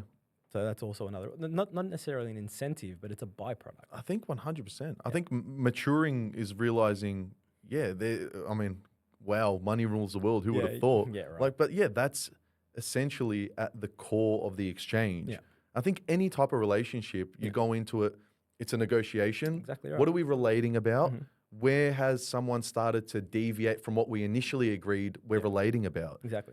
It's a business. Yep. That's who Aaron is. That's the core. Yeah. You know, so I think that's the foundation. Yeah. So I think anyone, I have full confidence no one would think of that in a negative way. Yeah. Or at least hope. Well, it's just more explaining that as a self-employed person, right? That I pay myself. Yeah. So it's like, if I don't have clients, I don't get paid. Yeah. So I guess what I'm trying to do here is put it into the public space of like I'm trying to impose that's absurd onto the public ear. You know what I mean? So it's an interesting way to sort of view it. And when people do start to understand it, it's kind of like, oh, that's fair enough. Yeah. And again, it's not the incentive. The incentive is that the client's good. Yes. Because these people are also my friends. Of course. Well, not friends, but like acquaintances or whatever it may be. Like they have some form of relationship. So of course I want that person to be good. And then as a byproduct, it's like, I do want you to be good because I need you to also keep paying me. Yeah. That's what puts roof over my head and food on my table. Yeah. And I think the third order effect is like, if they're not good, you're now living a more stressed life. You have to deal with someone you don't want to. Why would you bring that on? Exactly right. So 100% there's a normal Yeah. human element there. Again, we coach humans, not robots. Is there a common theme clients make that you've noticed, a common denominator that people make as a mistake? As a mistake for training, nutrition, life? For the progression of their goal, even if their goals are different? Comparison. Oh, okay. Comparison. I think the overarching issue that gets in people's way that I see from a more, we'll call it a more athlete standpoint. I'm not necessarily a Gen Pop. A Gen Pop is pretty good usually, as long as they're seeing that they're beating themselves week to week. It's good. It's kind of good. Like, if the person's trying to lose weight and they've lost a kilo, week 1 to week 2, they're like, okay, I'm pretty good. I'm happy we're going in the right way. Whereas an athlete might, lose 2 kilos in a week, but they'll go see someone else that's in a similar boat, like whether it's the same build, same weight class, same whatever, and they'll look at him and be like, oh, that person lost 3 kilos. It's like, dude, you just lost 2 kilos. Yeah, but he lost 3. So you run your race. So I think comparison tends to be the thing that holds people back the most. The fear of, have I done enough? Am I doing enough? Is this enough? How's that holding them back if it's still at that point in time not maladaptive? It's still a driving force. Because it isn't a driving force because they stress themselves out. Okay. And then they can jump off the rails, miss a training session, bad sleep, miss a meal. Like to an athlete, that's a big deal. To Gen Pop, it's not as big a deal because it's easier to probably pull back. But I find that from a mistake standpoint, comparison is where people start to like really, shoot themselves in the foot.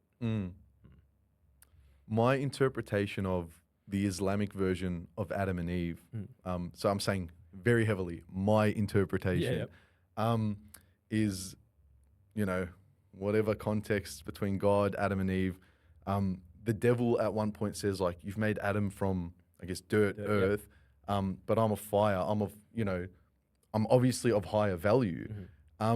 And the way I've kind of somewhat been taught and understood it is, the first mistake the devil made was comparison. Because that's what it is. The devil lies in that comparison, that element. Yeah, it's exactly it. And it's like when you do look at it from this particular type of view where we're looking at, body composition clients, whether it's bodybuilding, whether it's just weight loss or whatever it is, but body comp as a whole. Like what's the first thing that most people do? They compare themselves to others. Yeah.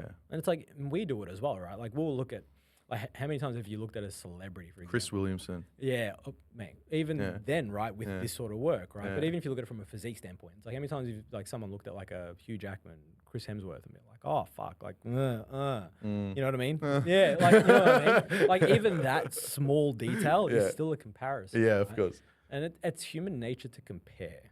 Like, like it really is. Yeah. How you deal with subsequent thoughts post comparison is where the difference is. Yeah. And it's trying to teach people like it's okay to compare, but also understand the differences and nuances involved in that comparison. And how much is it now detrimenting your life? Yeah. And are we going to use it as a positive or a negative? Yeah. Because if you've created now I'm pretty sure, I think Russell Brand was talking about something in there being in line with a depressive state is when you're comparing the life you have to the life you want to be. Yeah. And 100%. Then there's now a separation there. There is in the story of what you wanted. Yeah. And then that in itself creates so many problems. The life you want to live or, be involved in and what you're currently doing unaligned. Yeah. There's a problem. That's also you as a person. If you're not aligned with the person who you want to be, there is going to be a fight. Yeah. In your brain, on the inside, whatever you want to call it, there is a fight. And then you have to battle that day in, day out, trying to work out how do you get to where you want to be, or do you change who you want to be? The story. And that's a whole nother conversation. Yeah. That's why I'm not practicing what I preach, but meditate. Yeah. Because that actually grounds you in. Man, it's a battle that I have daily. Yeah. I'm not who I want to be. But I'm aware of that. Yeah, okay. So it's like, it's a battle that I constantly have day to day. Yeah. Like, are you not like... Nah, not in the slightest, man. I see a psych every 2 weeks, bro. Awesome. No, I have... You know what I mean? Like I've been for years. It's like I've got mad mental health issues. I've had them for years. I don't talk... I can talk about them. I've said them on podcasts if you've listened. Okay. But like, you know how like a lot of the time people, especially on social media, as much as I don't like it, they talk about mental health and all that sort of stuff. From a authority.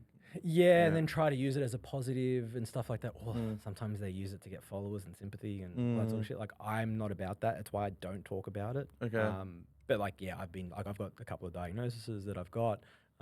Like I've been diagnosed with social anxiety, severe social anxiety, depression. I've got Asperger's. Like I've got quite a few things going on. Yeah. I've got a few things, right? I mean, when you tell people that and they're like, oh yeah, it kind of makes sense. Like when I told my psych he had a light bulb moment, it was great. It was so funny to watch. It's like you just see his brain go. You see his brain go. It all makes sense. Like, so I'm a very literal, logical thinker, right? Yeah.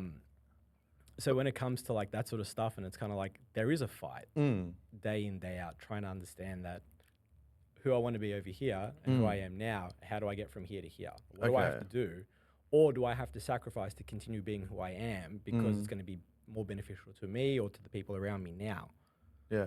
These are battles that we have daily. Of right? course. Yeah. And I'm maybe off camera, maybe in future we've just met. I'd love to talk because I'm all like, hey, I'm more than happy to open and talk about it because talking about it makes it real. Yeah, exactly. You know what I mean? Instead of talking behind a closed door with a psych. Yeah, like talking about it. It's like, and close people to me know that. Like that, you know, my people in my circle, they know that. Yeah. They know that when I'm tired or like when I'm stressed, anxious, it's kind of like, cool.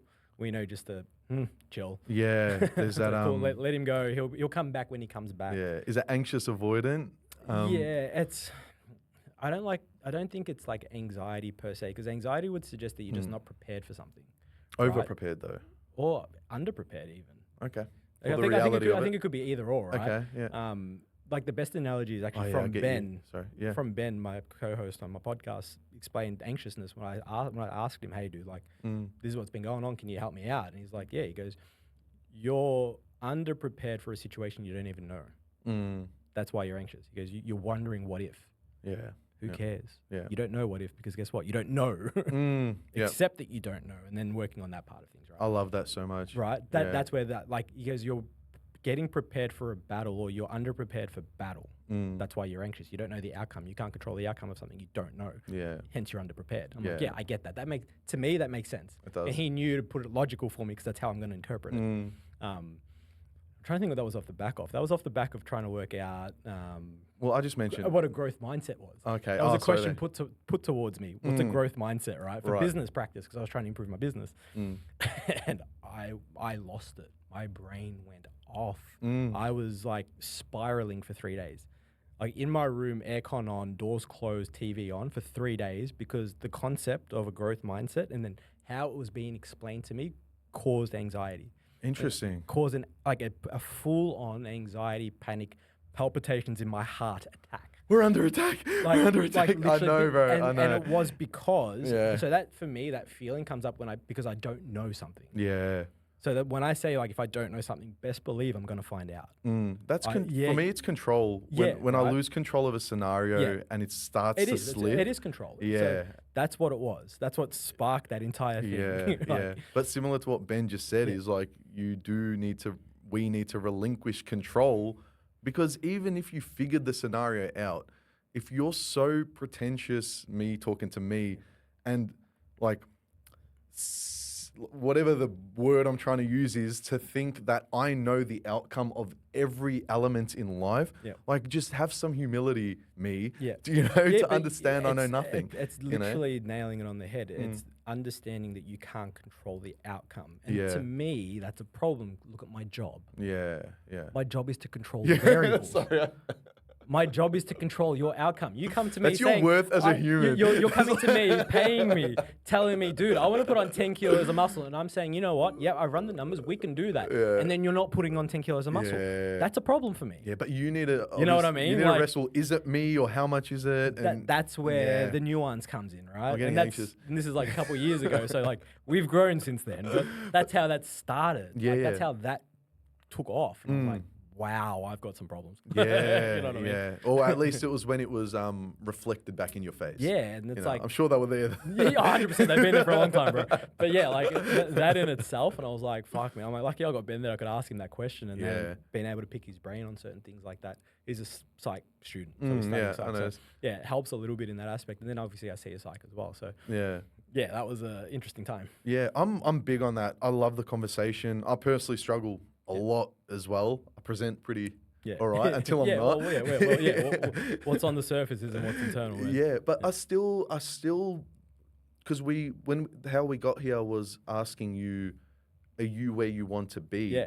Personally, I'm not, but I mentioned earlier, I'm on a high. Yeah. I'm definitely on the trajectory of where I want to be. Yeah. Definitely very proud of where I want to be. Yeah.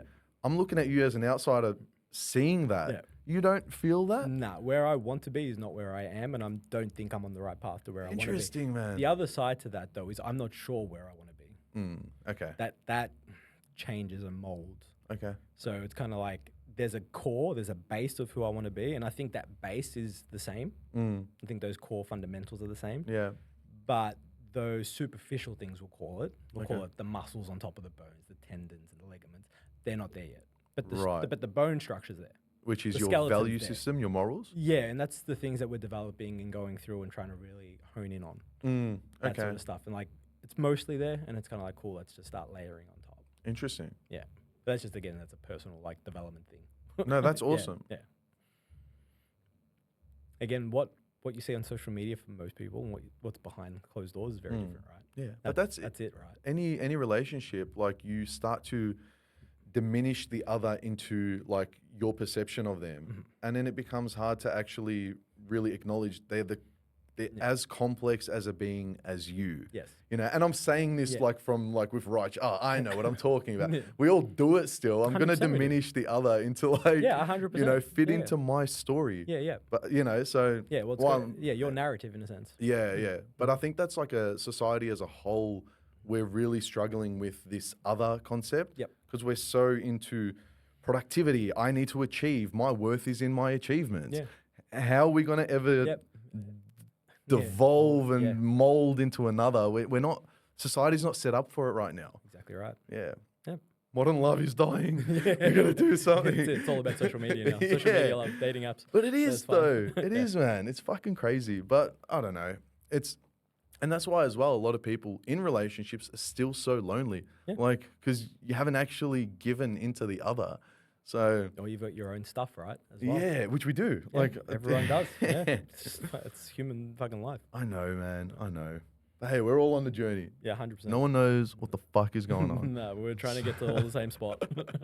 That's good. So then I believe in callings. Yep. I believe the podcast is a venue for my calling, which is connection. I think I've really got I've learnt to be comfortable saying out loud. I have a social glue ability. Yeah. You know, I think that's fine. I think anyone in my life will agree if they're close to me, you know. 100%. So I think that's my calling. Do you feel you found your calling or where? I thought I had. Okay. Yeah. I thought giving was my thing. So coaching. And the best way for me to give is like give knowledge. So I've always been of the belief that two beliefs. If you acquire knowledge, it's your duty to pass knowledge, right? Provided you know it. Don't be the guy who thinks, but don't be the guy who thinks you know it and then don't actually know it. The other thing is that if you do have the ability to help someone in need, you have the obligation to help someone in need. It's very Christian. Well, I mean, I was born Catholic, so church. So like, you know, they're two of the things that have sort of been like ingrained in me. And I think through coaching, I'm doing both. Okay. Yeah. I do. I genuinely believe that's what I'm doing, right? Is that the best way for me to do what I'm doing? Currently, yes. As a whole, I'm not sure. Right. Hence bones, you know. Right. So I don't know if I'm doing it to the best of my ability, we'll call it. I'm coaching to the best of my ability, don't get me wrong. But am I helping to the best of my ability? Yeah. I don't know. And that's where this kind of this divisions. This miscommunication between me and who I want to be. I understand that. Right? Yeah. So it makes it tricky, man. It does, 100%. So I love coaching people. Don't get me wrong. Like everyone, I think we have our moments where we're like, I cannot be fucked. Yeah. But interacting. Yeah. It's just like, I do have my love for coaching, my love for problem solving. It's what I do as a job. It's what I do for life. It's what I love doing. But yeah, like, like to answer the question, am I doing my calling currently? Yes. Yeah. Is that calling going to change? I don't know. Yeah. You're doing your cult. Yeah, literally. One L. One L. One L. One L. I'm glad you caught that. One L. Yeah, one L. Yeah, like that's where we're at the moment. So we'll see what happens. We'll see what happens. Like yeah. You'd rather face the demon you don't know. Yes.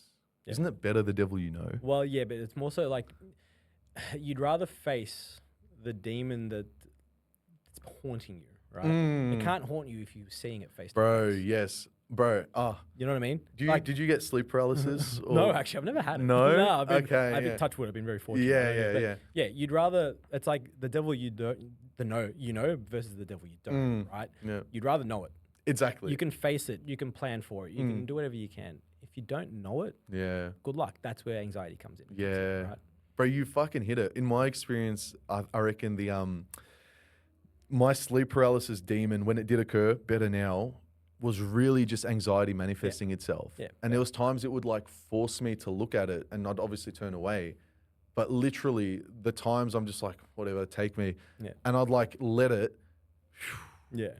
gone. You feel like feel literally good. this but this demon that at that point in time I thought existed disappeared. Yeah. Like, fuck you, bitch. Yeah. I was like, what? Literally. And I'm pretty sure it stopped after that specific instance. It's kind of like facing your fears. Yeah, man. So you hit it. Yeah, the anxiety. It's literally the devil you don't know. Yeah. You're facing what you don't know, right?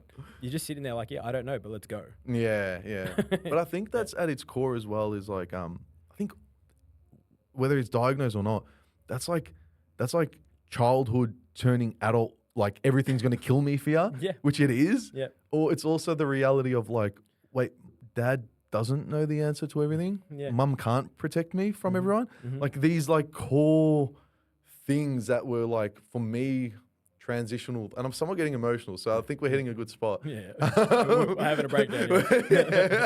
It's happening. But no, those were core moments in my life that I remember, like, I think transitioning from a child to a woman, from a child to an adult, was like, that was growing up for me. It was like, the world is scary, you know? Yeah, 100%. And I think accepting it and realizing, like everything can kill me, but all right, well, let's go. Let's let's go. It's just forward I'm anyway. either going to die or I'm not. Let's go. You know what I mean? Yeah, I know. I've got, I think we'll leave it there for now because, I've definitely had, thoughts as well, and it's a lot of them were kind of, I'll just say it was do or fucking don't. Yeah. Let's just say that. And I hit a point of like do or don't and shut the fuck up. Fair. So that was my a real pivotal moment growing up Pick as your well. choice and die by it, right? Like live by the sword, die by the sword. Pick which path you want to take, but then don't look back. Yeah, exactly right. Incredible. Thank you. I did want to, I think we already covered it. I was going to ask how to retain clients, but I think we're past that. Yeah. I think we've hit an emotional note. Well, I think retaining clients is pretty straightforward, right? Just keep providing results. True. I mean, I think that's next. It's funny because I get asked a lot of the time, like especially from like new coaches and stuff. It's like, fuck, man, I've got such a high turnover of clients, and it's kind of like, well, how do I keep them? And it's like, well, initially, like if they're on for the first sort of 10 to 12 weeks, right? They're usually on for a while. It's very rare, unless life circumstances happen. Friggin' someone's got to go to hospital, someone dies, need to buy a house, car, whatever. Like, so be it. These infrequent circumstances occur. Can't help that. We let that go. However, if you're not giving the service that they want, that you've also promised, so obviously establishing the groundwork. So in that first initial consult, like you need to be one telling them what you expect of them as a client. Yeah. But two, also what they should expect of you as a coach. And then you need to deliver on that. If you can literally say that you've crossed everything off on your end and they haven't done theirs, you pull them up on it. You need to be the coach that says, hey, man, you said you were going to do this, but you didn't. This was the agreement. What's going on? Yeah, like this is what you've signed this agreement, bro. Like, what do you mean? Yeah. Having a minimum term in for contracts obviously is a big one as well for most coaches. A lot of coaches, especially new coaches, always say, yeah, just jump on, start. Don't worry about it. We're all good. And then, client cancels in 2 weeks because they go to another coach. And you're like, well, shit, you should have had him for 12 weeks. You should have enforced the contract. Yeah. Or they expected 12-week results in 2 weeks. Yeah. And it's like, well, that's managing a client's expectations, right? Yeah. And it's like, that's setting the precedent at the start. Yeah. This is a long-term relationship, essentially. And then providing results, man. And then making sure that they continue to hit targets and results. It's like taking a big macro or gross goal and turning it into net goals, man. Like micro goals. It's like, cool, you want to put on 20 kilos of tissue. You're not going to do that in a year. Sorry, dude. You're probably not even going to do it in 2 years, right? Cool. Let's say it's a 3 to 5 year plan. How do we break that 3 to 5 year plan? We're going to do a couple of kilos each year. Cool. How do we do that? Going to do half a kilo a month. Sweet.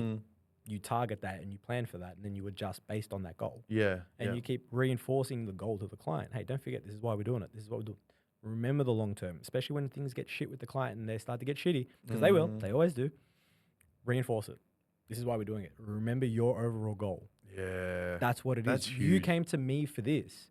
We're doing this. Look at the past. You started at 50 kilos. You're now 55 kilos. We're halfway to your goal. Yeah. Yeah.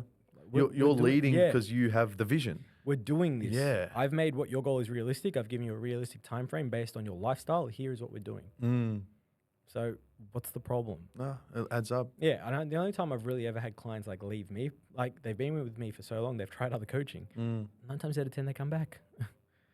It's purely because they see. Well, it's not even that. They just see that it's like what I do works because I do the basics better than most.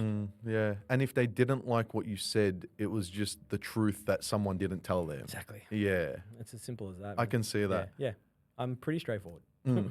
Have people ever challenged you, like 100%. masculinity-wise as well? Like not masculinity, but another alpha fellow, like, but I want to be the leader. But not necessarily, no. Like, okay. I think a lot of people are quite respectful in the fact that they're coming to me as I am the source of information that they're looking for, or they're coming to me for something that's a deliverable, right? Like I'm service-based, so they're coming to me for a service. KPIs, baby. Yeah, like literally, right? It's like, hey, I've had, very, very smart coaches come to me as clients, and I've got smart coaches as clients who will ask me questions. If I give them a protocol or I give them a different exercise or something, they'll ask me, hey, why? Like, I would usually do this for a client. So I'm your client. Why are you doing this? And then I'll explain it. Right. And then they'd be like, oh, yeah, okay, that makes sense. I see where you're thinking. Like, I've seen someone who I follow like be linked as your coach. And I was like, this was before I even intended to have you. There you go. So like, what the fuck? Yeah, right. So it's like, I coach a lot of coaches. Yeah. So it's understanding, hey, like, I might give you an exercise, but I might not be giving you that exercise for its primary reason. It could be its secondary or it's even its tertiary reason. Not all exercises have to be in a program based on what their actual first outcome is. Yeah. It could be for the second or the third or even the fourth reason as to why I've got it in there. Yeah. Just, hey, like that's what you're paying me for, my brain. Yeah. Like experience, yeah. It's genuinely what you're paying me for, to use my brain to get you a result. Yeah. Personalized AI, but not AI. Exactly right. Exactly right. How do you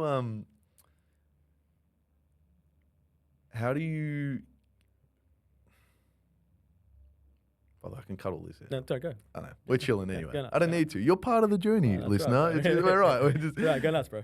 I was like, that happens where I'm like trying to find the right way to say something so inappropriately that like it wasn't worth the stall for it. Okay. But how do you keep your clients safe when what you guys are trying to do is exceed their strength capacity? Yeah, so safety is an interesting one, right? There is always an element of risk. So let's start with that. It's as safe as can be. So we do that through a few different mechanisms depending on if they're a natural or an enhanced client, right? Biggest thing, programming and movement mechanics. Making sure the movement mechanics are as efficient as possible for that particular person's morphology. Not one person squats the same as another. Everyone is slightly different, right?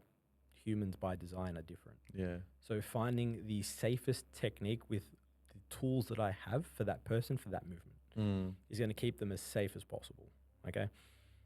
If it's an enhanced individual, it's understanding growth rates or strength rates of muscle bellies versus tendons and ligaments. Muscle belly? Yeah, so like your muscle, right? So if you do like a bicep curl, the bicep peak, that's the belly, right? Oh. The attachment at the elbow and the attachment at the shoulder, they're the ligaments and tendons, right? So they're the different ends. Understanding that the belly gets stronger, the muscle gets stronger. Funny. Yeah, gets stronger faster than the ligaments and the tendons. Yeah. So when you have a belly that's stronger and the tissue can tolerate more load, but the tendons, ligaments can't, guess what happens? Yep. So we need to understand, hey, yeah, we can push the load because you're getting stronger fast, but we don't need to because you're still getting stronger and your ligaments and tendons are still very healthy and intact and are adapting. Yeah. So that sort of thing, that's where we look at that. But they all still fall under the guise of proper technique, proper programming. I guess two points I'd want you to extrapolate on. How do you gauge, like, if you zoom in a bit more, pushing them to that limit? Yeah. So how do you push the limit? One's experience, don't get me wrong. And two is understanding that rates of strength gain do have like a limiting factor. So for example, if I was to give you a squat and your max squat for one rep, let's just say it's 100 kilos, right? And then, well, let's just say it, just for example, 300 kilos. So just for example, and then we throw you on like testosterone, for example, right? So you're an enhanced individual. That initial spike in testosterone and growth rates and, you know, actual ability to move more weight and more strength and become stronger goes up quite a bit. You might now have a literal, like without even like training much, you could have a potential 130 or 330 kilo squat, right? we're working on the base of 300. I meant lower, but yeah. 300, but we're going 330 now. So you could have that. But what's the risk associated with that 330, that extra 30 kilos? Yeah, your muscle bellies might be a lot stronger, but are the ligaments and tendons up to that adaptation? No, you still need to do the work. Okay, yeah. To earn that 330. So that's what you're tracking when you're leveling them up. Yeah, I'm just tracking that we're taking small progressions week to week. Because guess what? Your bellies might still be stronger than that progression. Yeah. But you're still getting stronger, and your tendons and ligaments are catching up and adapting at a rate that we need them to. And you can catch if the technique starts to slip. Exactly. Yeah, I understand. Because your body will always be as efficient as possible at moving from point A to point B. So it's like if you do a squat, you could do it horribly wrong, right, from a technique standpoint. But your body will do everything that it can to move from point A to point B. Yeah, I understand that. Yeah, That's like it has to. Yeah. Otherwise, you die. Yeah. That's a fight or flight. It's a fight or flight response, right? Your body's gonna go, okay, shit. I have a heavy shit thing on my back. I'm gonna drop down. I need to get the fuck up, or I need to get the fuck out the way. Either or. So you're either getting up or you're bailing. Yeah. Take your pick. I understand. Yeah. Or just in line with that, just the body substituting an injury. Yeah. Like if I do my back to brush my teeth, I'm bending my knees. Yeah. Still need to brush my teeth. Exactly right. Like the actual thing that you need to do doesn't change. Yeah. How you do it changes. Yeah. How do you know if it's hard to answer, but and this wasn't the second point, so 3 points. If there's an injury that's dormant or if it's actually gone away. Yeah, so I think it'll depend on the injury, right? I mean, I don't come across real injuries. You have niggles, don't get me wrong. What did you call me? No, sorry. I'm saying, yeah. Sorry, that was a low thing. Editing that one out. No. We have niggles. Little, like, I don't believe in strength training. We're doing something that isn't normal for the body. Your body's not meant to lift 3 times body weight. It can. It doesn't mean it's meant to. There's a difference, an understanding of that defining factor that you're just going to constantly have because of what you're doing. You lift the barbell on your back over and over for years, you're going to have compression of the spine. Compression of the spine is going to give you a ton of problems. Okay. Yeah, like you're going to feel like tight, stiff. Like you lift weights, your tissue stiffens. That's the point. It's protective, right? And then people do yoga and they wonder why they get fucking torn muscles. And it's like, yeah, because you're doing the opposite of what your tissue's doing. Well, you're not a yoga human? Not when you're trying to get strong for powerlifting. Okay. Yeah, like you have to just be strong in the ranges of motion that you need to be strong in. That's it. Don't yell at me. No, I'm joking. You know what I mean? Like, I'm 100% joking. if you're just lifting in the gym and then doing yoga, by all means, go nuts. Yeah. I honestly, jokes aside, didn't even realize there's a point of contention there at all. Well, it's just also like, you know, people want to increase their like range of motion, right? They want to increase their mobility and their flexibility. Yeah. Right? But they also want to be super strong. They're opposing things. Yeah, it's so obvious hearing you say it. I just it it didn't click till now. Right. You're like, your tissue is stiffening. Yeah. What's yoga do? Yeah, it's literally loosen everything up. Yeah. No good. Okay. So, like no good. It's not a good recipe. No, very bad. Very bad. So it's like so when we have these sort of like ideas in mind, it's like from a safety mechanism, and then trying to understand that tissue rates, tendon rates, everything goes at different rates. So it's like we just need the smallest increments possible to grow or to progress, we'll call it. Because it could be just weight on a bar that we're trying to progress. If you're powerlifting, you're not trying to grow necessarily. You're just trying to move more weight. Yeah. Till you get to peak. I understand. I do. Right? And you know the different rates of growth, so it's all relative. Yeah, like you can have you don't necessarily need to know the exact rate of growth. Like you don't need to know that or like adaptation. I don't mean that. I mean more like bicep compared to quad, like a relatively. Yeah. But if you're able to just tell your client, hey, minimal progressive overload, so it's like, hey, 1.25 kilos each side, 2.5 kilos each week for the whole block, you're going to be pretty safe. Right. Relative. Right. But if you're like, hey, you're going to take a 10 kilo jump here and then a 5 kilo jump and then a 20 kilo jump, like, well, there's a lot of variation there. Yeah. The third point, you mentioned belly ligaments, and it triggered the thought for me, might as well ask a professional, because I've always wondered this. Would you recommend there's like wrist straps for, but does that not, so where my brain goes is, if I have wrist straps, I can strengthen the thing my back does, but then I'm not actually strengthening my grip or my what I thought was ligaments and joints. Yeah, I can understand the thought process. Yeah, so where's it land? 2 parts. One, how strong do you need your grip to be for life? I want it to be strong. For what purpose? To lift defense. lift some shopping bags from your car to your No, to house? crush the person that's attacking me. Yeah, like how often is that going to happen, right? So you need you need good grip strength, don't get me wrong, and you're going to get that. That's not a problem. But unless you're competing in a powerlifting competition, right, where you don't have the ability to use wrist straps, right, you're leaving progression on the table by not using them because your grip is only going to last you so long before it gives out. Oh, so you're not, Makes sense? it's a diminishing return. You're not getting that much return for it. No. So it's not strengthening it to a new level? You want to strengthen your, if you have an injury, if you've injured your wrist, your forearm, you've broken something in your hand and you need to work specifically grip strength. Yeah. You wouldn't be, like you could do barbell work and stuff like that, like deadlifts and all that sort of stuff. And that has a secondary effect on grip strength. Yeah. Or you could do a primary movement like just plate pinches.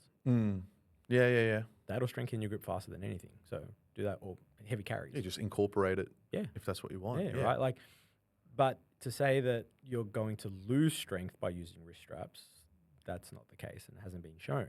You're losing gains, like if you're doing a bent over barbell row, because you're unable to physically pick up a bar. But if you do anything lighter, you're not getting any workout from it. It defeats the purpose. No, it's like that's stupid. You know what I mean? Yeah, like put the wrist straps on. No, I'm gonna purchase wrist straps. Yeah, I'm not even joking. Yeah, like you use them because you're leaving gains on the table. All right. Yeah. And then I'm gonna post it and tag you. No. I've got a post on it. I'm pretty sure my post said something along the lines of to rap or not to rap or something along those lines. Yeah. Oh, I didn't even know this at all. I posted about it and then I had someone comment saying that he's never needed it because his grip strength's in line with his real strength and he's huge. But again, he could be a genetic outlier. Yeah. Because we have those. We work for the majority, not the minority. Yeah. The rule, not the exception. Exactly. Exactly. Those that sit under the bell curve, not outside the bell curve. Because me personally as well, the reason I've been thinking about it recent, because as I'm working out, I'm trying to loosen my grip so that I'm using my back. Yeah. And then in my head, I'm like, fuck, I wish I had straps so I could let my hands just loose, relax a little bit, and just isolate the back. Yeah. So if you look at the biggest dudes in the world, they all use them. I mean, I think they're doing something right. This is where the science catches up, right? Yeah. They're already doing it. We just need the science to explain it. All right, I'm gonna incorporate that. I would highly suggest that everyone do it. Awesome. Man, thank you for your time. Thank you for having me. I knew I was going to enjoy this conversation. I've really enjoyed you and Ben's like listening to it. So I think that might I want to add that into my routine if 100%. It when it starts flowing again. You're pretty. From what I've seen in this experience, the real deal. Yep. You never know someone. No, I'm pretty sure I'm the same person I am on podcasts and on social media. I'm like, if you do something stupid, I'll tell you you're stupid. Yeah. Then good on you. But no, I really do appreciate it, man. What are your future goals, endeavors? What are plans to take things? I don't know. I'm at a bit of a crossroads, right? Social media has really put a dampener on the industry that I love. It's really put a dampener on it, man. It's making it more and more difficult for me personally to want, not to coach, but to do what's needed to get clients from an online perspective, right? Or what is deemed needed, I guess we should say, because it's, again, opinion. So my approach is going to be just, again, old school, posting my own training, posting some clients. If I feel the urge to post something educational, I'm not going to force it because online content per se is not my jam. Doing is my jam, right? I love golf. I'm a very, very, very, very avid golfer. I fucking love playing golf. I grew up as a tennis player, so it's kind of like having a sport. I grew up playing sports and field sports and team sports my whole life. So for the last sort of 8 to 10 years, I haven't done any team sports per se. Interesting. I've just been in a gym. Yeah. I miss doing something that involves coordination because, again, genetically, that's me. Like, I've got AFL players in my family. Like, that's my thing, ball sports. Yeah. So having golf is such a nice thing for me to have back. I'm playing a little bit of tennis here and there again, which is nice. Getting involved in the physical aspect of golf and preparing golfers from a physical standpoint and assessing their limitations in their actual morphology is something that I'm doing currently, which is kind of fun. That's interesting. Yeah, so I'm certified to do that, which is pretty cool. So that becomes the potentially, the interest with what you're interested in. It doesn't take away from my ability to learn and want to still coach body composition and bodybuilding and powerlifting because it's still a very big interest, love of mine. Like it's always going to be something I think that's there. Yeah. It's just going to be shared potentially with this new idea, depending on how it goes. But it's a very slow burn. It's kind of like I'm not forcing it. It's kinda like happens, it happens. So be it. Yeah. So yeah, that's what I'm sort of moving into a little bit as well as still bodybuilding. That's awesome. Yeah. So well, at the least we're verbalizing. Yeah. This is actually the first time I've actually said it. So hashtag manifest. Yeah. I mean, well, this is like inside scoop, right? Yeah. So yeah, like that's what's going on. So it's been good, man. Awesome. That stuff's been like a highlight. Yeah. So why not chase it? Yeah. Yeah, it's something I've very thoroughly enjoyed doing. Something that I get there and I'm like, I fucking love doing this stuff. And again, it's still in line with problem solving. So it's like mechanically, I'm looking at a person's swing and where their limitations are in their swing from a physical standpoint, not trying to correct the swing because I'm not qualified to do so. Yeah. But I'm qualified to fix the body's limitations to get a better swing. Right. Yeah. Like and then you can move into there as well. Yeah, well, that'd be the idea, right? But you have to be like, fucking good at golf to do the swing stuff. The guy. To be qualified to do that, you have to be like a professional, and I'm not there. But I can identify the physical side of it. It's like if your hip's giving you grief, or if you have ankle problems, if you have elbow problems, and then identifying it and then addressing it. Yeah, I can do that, and that's part of my job. Well, it's the same, process, just different. Exactly. Yeah. I think it's exactly, and that's why it works well from that aspect. Awesome. Yeah, man. Is there somewhere in particular you go to get wisdom? What does wisdom mean to you? I've got a few mentors that I've gone through over the years and that I still look to their stuff quite a bit. Like your Austin Stout on Instagram, Joe Jeffrey, Physique Collective. You know what? I'll give him a shout. Victor Black, even though he's a little bit controversial in PEDs. Broderick Chavez, the Evil Genius, my man, like my first mentor. Again, if you look at him and Broderick's content, they're polar opposite. Interesting, yeah. But that's the beauty of it. Yeah. Learning both sides and then finding your feet in the middle is phenomenal. And usually the truth lies in tension of opposites anyway. Yeah, and I actually love looking at opposites a lot. So my actual framework for my coaching is opposites, right? Okay. And rehabilitation is all opposites. People that know me know that. I've got a couple others like the combat physio, my boy Roland, who's based here in Melbourne now. He's phenomenal when it comes to that stuff. Like his education stuff's really good. I see him everywhere. Dean McKillop, we're going to do some seminars. So awesome. Roland. Dean McKillop, Flex Success, phenomenal dude, love the guy, smart as fuck. Dalton Frank, very smart, another one from Australia. Person that you need to message to ask questions because he doesn't put any content on about his brain, but he's probably top 5 smartest people in the world that I know. And for me to say top 5, like he's fucking smart. Yeah, wow. My boy Ben, obviously. Yeah. Anything sports psych, ask him. Yeah. Dude's phenomenal. He's well ahead of where he is in terms of his his qualification. Like I think he's in his last year, I want to say. He comes across like he's got 10 years experience. Yeah, no, I felt that listening. I think his maturity in that space is just phenomenal. And anything to do with like positive mindset, trying to be motivated, trying to be like goal driven, like he's all over it. I'm trying to think of else. That's probably like the main culprits that I look at. Like Dr. Chris Beardsley, I look at a lot of his research. Again, polar opposites are like him and Paul Carter. Interesting people. Yeah, okay. Characters. Paul, big character. he's very in your face. Like, I don't give a fuck what you say is what the research type says. Yeah. I like that. Like Sometimes you give that, yeah. and I find it funny to Yeah. read it because even when it can come across wrong or be interpreted wrong, it still comes across that way. And you're like, oh, this is great. Yeah. Even when you're wrong, you're so adamant that you're wrong. I love it. Yeah.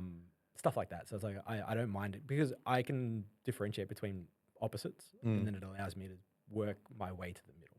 Exactly. Yeah. Yeah. So that's why I like these guys particularly. Like there's a lot of people that share the similar stuff and a lot of people that share polar opposites. And it's fun. Ian McGilchrist is like a psychologist.